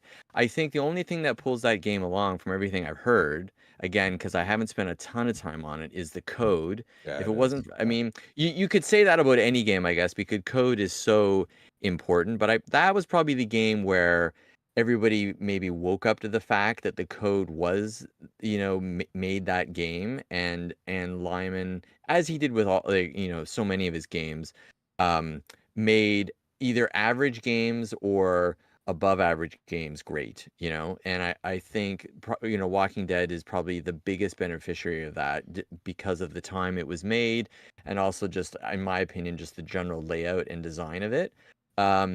So I would be, controversially, maybe put that lower down on my own personal list. I'm gonna pull out one, Joel, and I've been struggling with, kind of like with you. I'm gonna say The Hobbit, only because, again, terrible layout,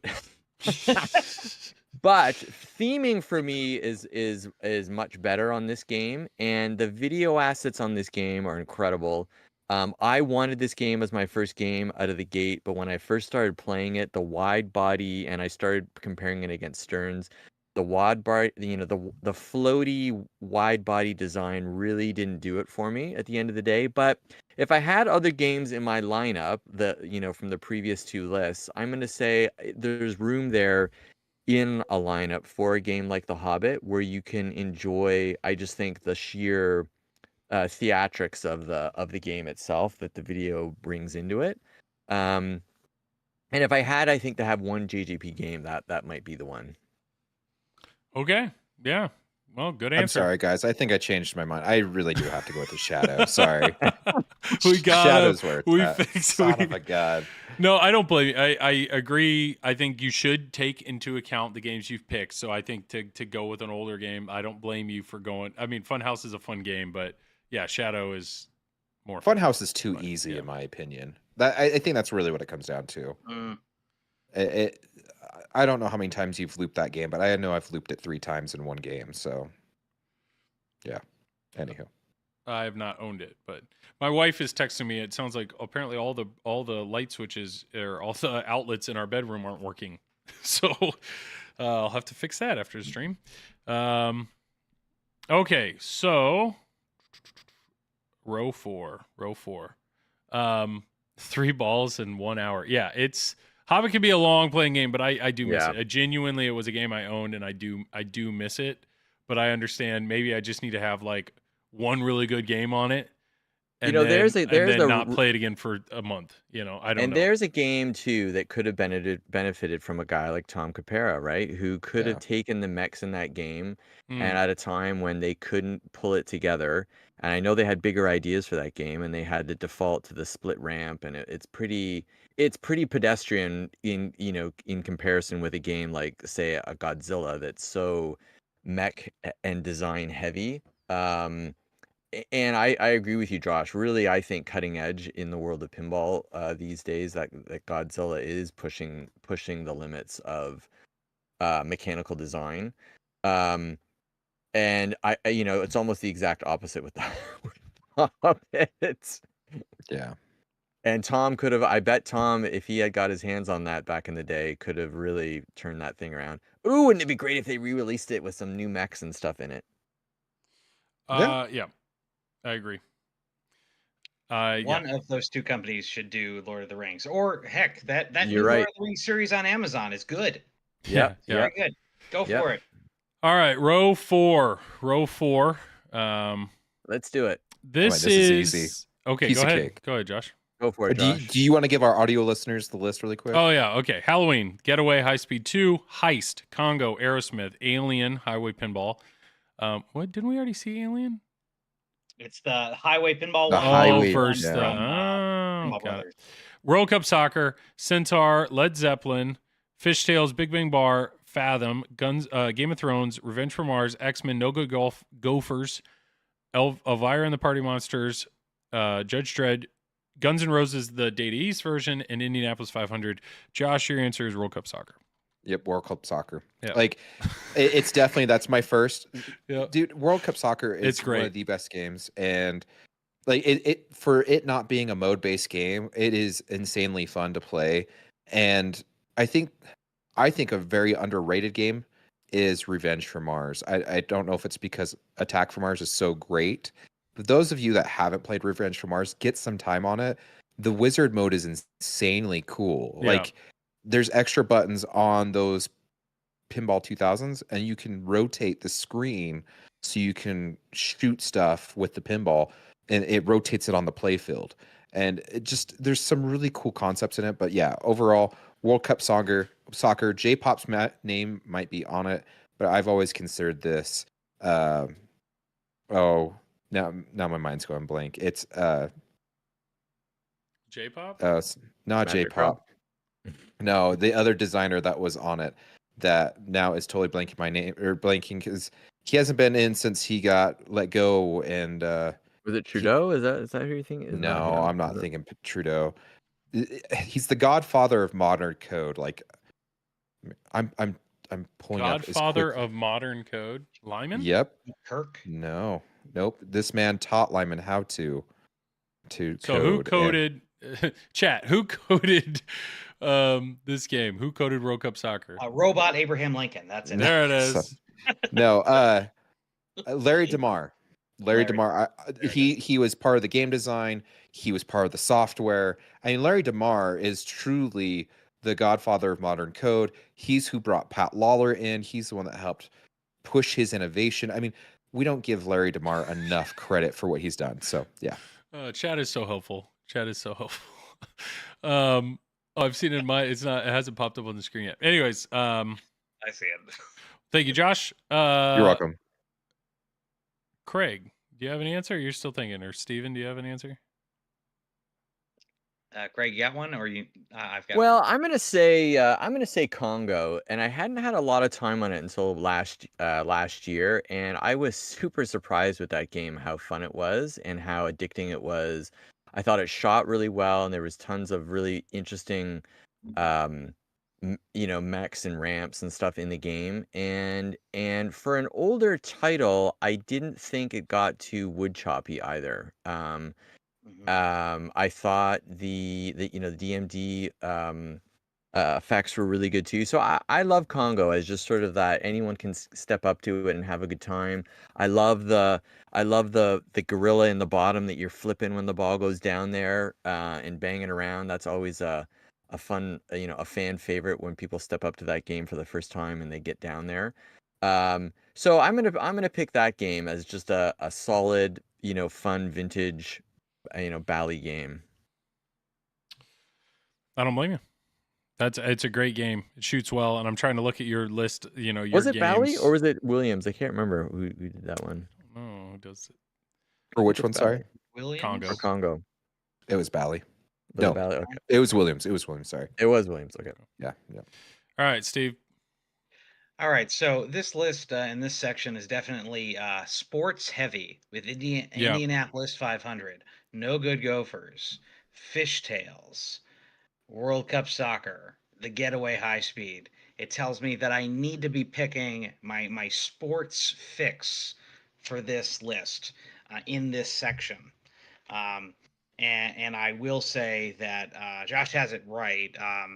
Though I have only owned a World Cup Soccer for like a week, it wasn't because I didn't want to keep it. I just bought it, and my wife was like, "Not right now. You don't have enough space for another one." Yeah. World Cup Soccer is just a ton of fun, very simplistic.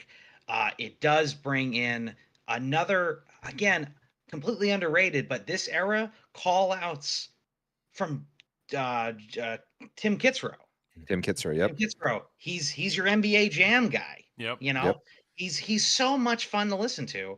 It's another reason why I almost considered Elvira House of Horrors, because he's in there and is great in that as well. So yeah, I would stick with World Cup Soccer. This is hard for me, and the reason being is I look at it and it's like, okay, Godzilla. I have a modern Stern with very deep code that's somewhat forgiving, long playing. Then I have a modern Stern that is more brutal, so I kind of have a brutal game. Then I have another brutal game, TNA, really cool music, like light show, but feels more kind of retro. So part of me thinks World Cup Soccer. I agree. I've had a World Cup Soccer. It's an absolute blast to play. I love the way it shoots. Like, it's such a unique, fun game. But part of me feels like this is a good opportunity to grab a game that truly is unique. And that's, believe it or not, I'm between Revenge from Mars and Heist, because those are both games that are just totally unique, a very unique experience, something that doesn't feel like the other games on this list. So really then I'm between Heist and Revenge from Mars. And I know Revenge from Mars, it's funny, cool artwork, but the layout and whatnot, I think I'm genuinely going to go Heist. So Revenge is currently on my list. So did you don't just want the say Bill that Clinton you in choose did you choose the layout of Heist over Revenge from So Mars? here's my deal with Revenge from Mars. It's a fan, and the middle shot is how you end every mode, and it's a big old ramp, and it's just like boom, boom. But it is very unique. But Heist is a more unique layout with the third flipper, but the crane mech is genuinely. I think the crane mech is what goes the next step above Revenge from Mars. But Revenge from Mars definitely has better audio. The Heist audio isn't. I don't know. So that's my view. I just think, and if I want to be, real cheap about it, then I got a P3, and it's really easy for me to get other games. So then my 5-game, list just became a lot bigger. So I'm leaning towards Heist actually over World Cup Soccer. If you gave me the choice right now, which one would I add to my basement? I would take Heist. So, All right, we are over time, but that's fine. Last row here. Audio listeners, Legends of Valhalla. James Bond, the 60th version LE, 8-Ball Deluxe, Flash Gordon, High Speed, Pinball Magic, Quicksilver, Swords of Fury, Taxi, Ripley's Believe It or Not, Pirates of the Caribbean, Pinbot, Roadshow, Tales of the Crypt, The Beatles, Munsters, Family Guy, Hot Wheels, Champion Pub, Black Knight 2000. So Pinmonk, I'm shocked Joel didn't take Halloween. Why would I do I would say, honestly, I would take Taxi. I really enjoy Taxi, and that is actually an older game that I think would round out my collection well, especially if I'm going to do something crazy like a heist, which seems new, with all the tech, everything like that. Taxi is just pinball, and it's easy to understand. It's easy to play. I like that a lot. Bond 60th. People who are saying Bond 60th in chat. Yeah. I had it here and enjoyed it, but that is a harder game for novice people to step up and play. It is a brutal game, and it's just hard. That's my view on Bond 60th. And I did think about Beatles. I'm just not a Beatles fan, but I do think Beatles stands out in this list. So I'm just being honest. Taxi is a game I love. That's why I would pick Taxi. All right, you three. What do we got? Bond 60th, hands Bond down. 60th. All right. Worst case scenario, I flip it for 20 grand and I buy 3 more on this list. That's not how we're playing this game. But I don't blame you. Yeah, if I look at your list, it rounds that you now have brought another brutal game in, but it's unique. It fits you. That's your first single level playfield game that fits into that mix, and it does that would feel different than the rest of it. It's a pretty balanced list. I mean, you've got Godzilla, it's long playing. You've got Turtles, which is brutal. You've got Shadow, which is very middle ground, probably leaning more towards longer playing. World Cup is definitely longer playing, and then Bond 60th is brutal. So good balance there. Did we leave Steve? I think we lost him. I think we lost. No, we're all going to be hanging. We're not going to know what his pick is. Oh, he's coming back. All right, Craig. He's coming. What are you thinking? Fine, Pinball Monk. Hold on, I gotta. Okay, 13K. I still sell it and get two pros, right? Like, so if you're giving me these games, okay, all right, fine. Then you're fine. You won't give me 13K. Craig. Yeah. Craig's I'm gonna say I'm gonna do the Bond 60th as well. All right. Actually, Yep. Even though I've never played it, I think, but from everything I've seen about it and what people are talking about it, I just think it's a very unique game as a single level game. I think if you're gonna have anyone design a single level game, it's got to be Elwin. I think that's where it trumps Beatles.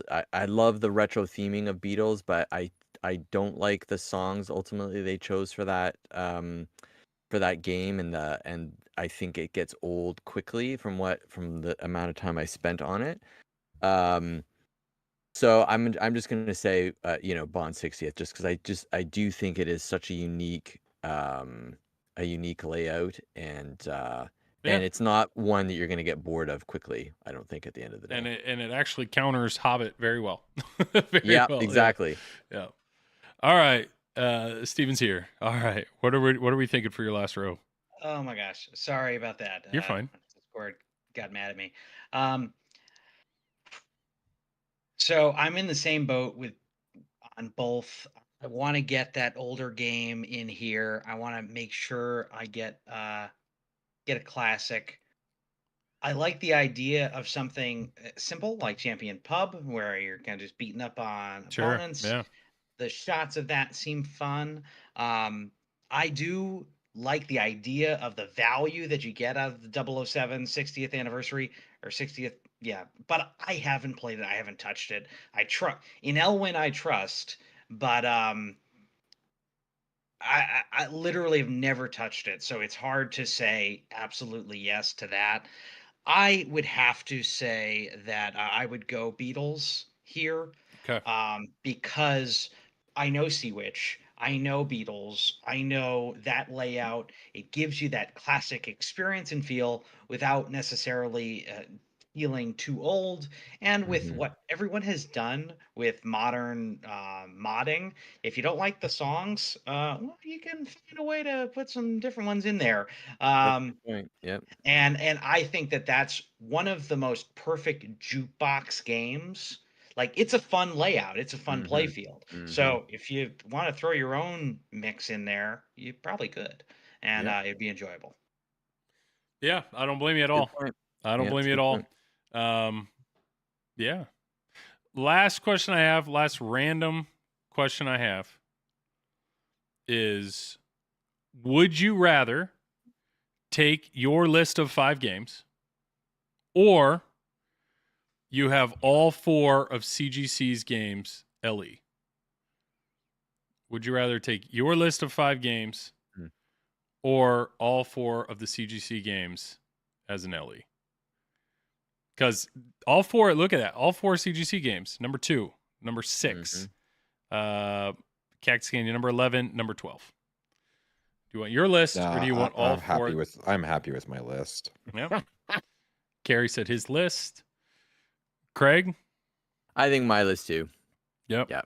So what I'm going to do is I'm going to take the CGC list and I'm going to sell. Will you throw in a Pulp Fiction in there too? Yeah. Throw a Pulp Fiction. I was just realizing, like, cost-wise, I mean, they're probably your list. I don't know. A Pulp Fiction, yeah, would be an interesting. That was just the last ditch thought because I just realized that it's like boom. But yes, too many games that play. I agree.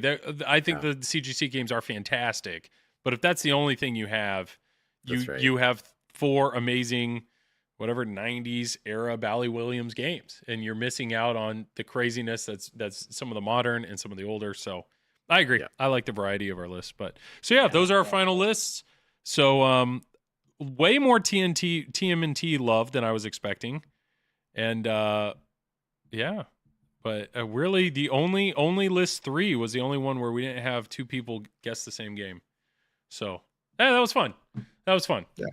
I know people, especially Carrie Hardy, loves looking at streams of very complex Excel sheets. So I'm glad that I can supply him with that. But all right, I think that's it. We're a little over time, but we're going to go ahead and shut it down at this point. So we'll just go around the circle. We'll plug it up. Craig, plug away, man. Craig Bobby, who does and I do the Top Stories news segment on the Pinball Show podcast with Zach Meny and Dennis Kriesel. And so you can check us out on the Pinball Network podcatcher over there every other week. Perfect.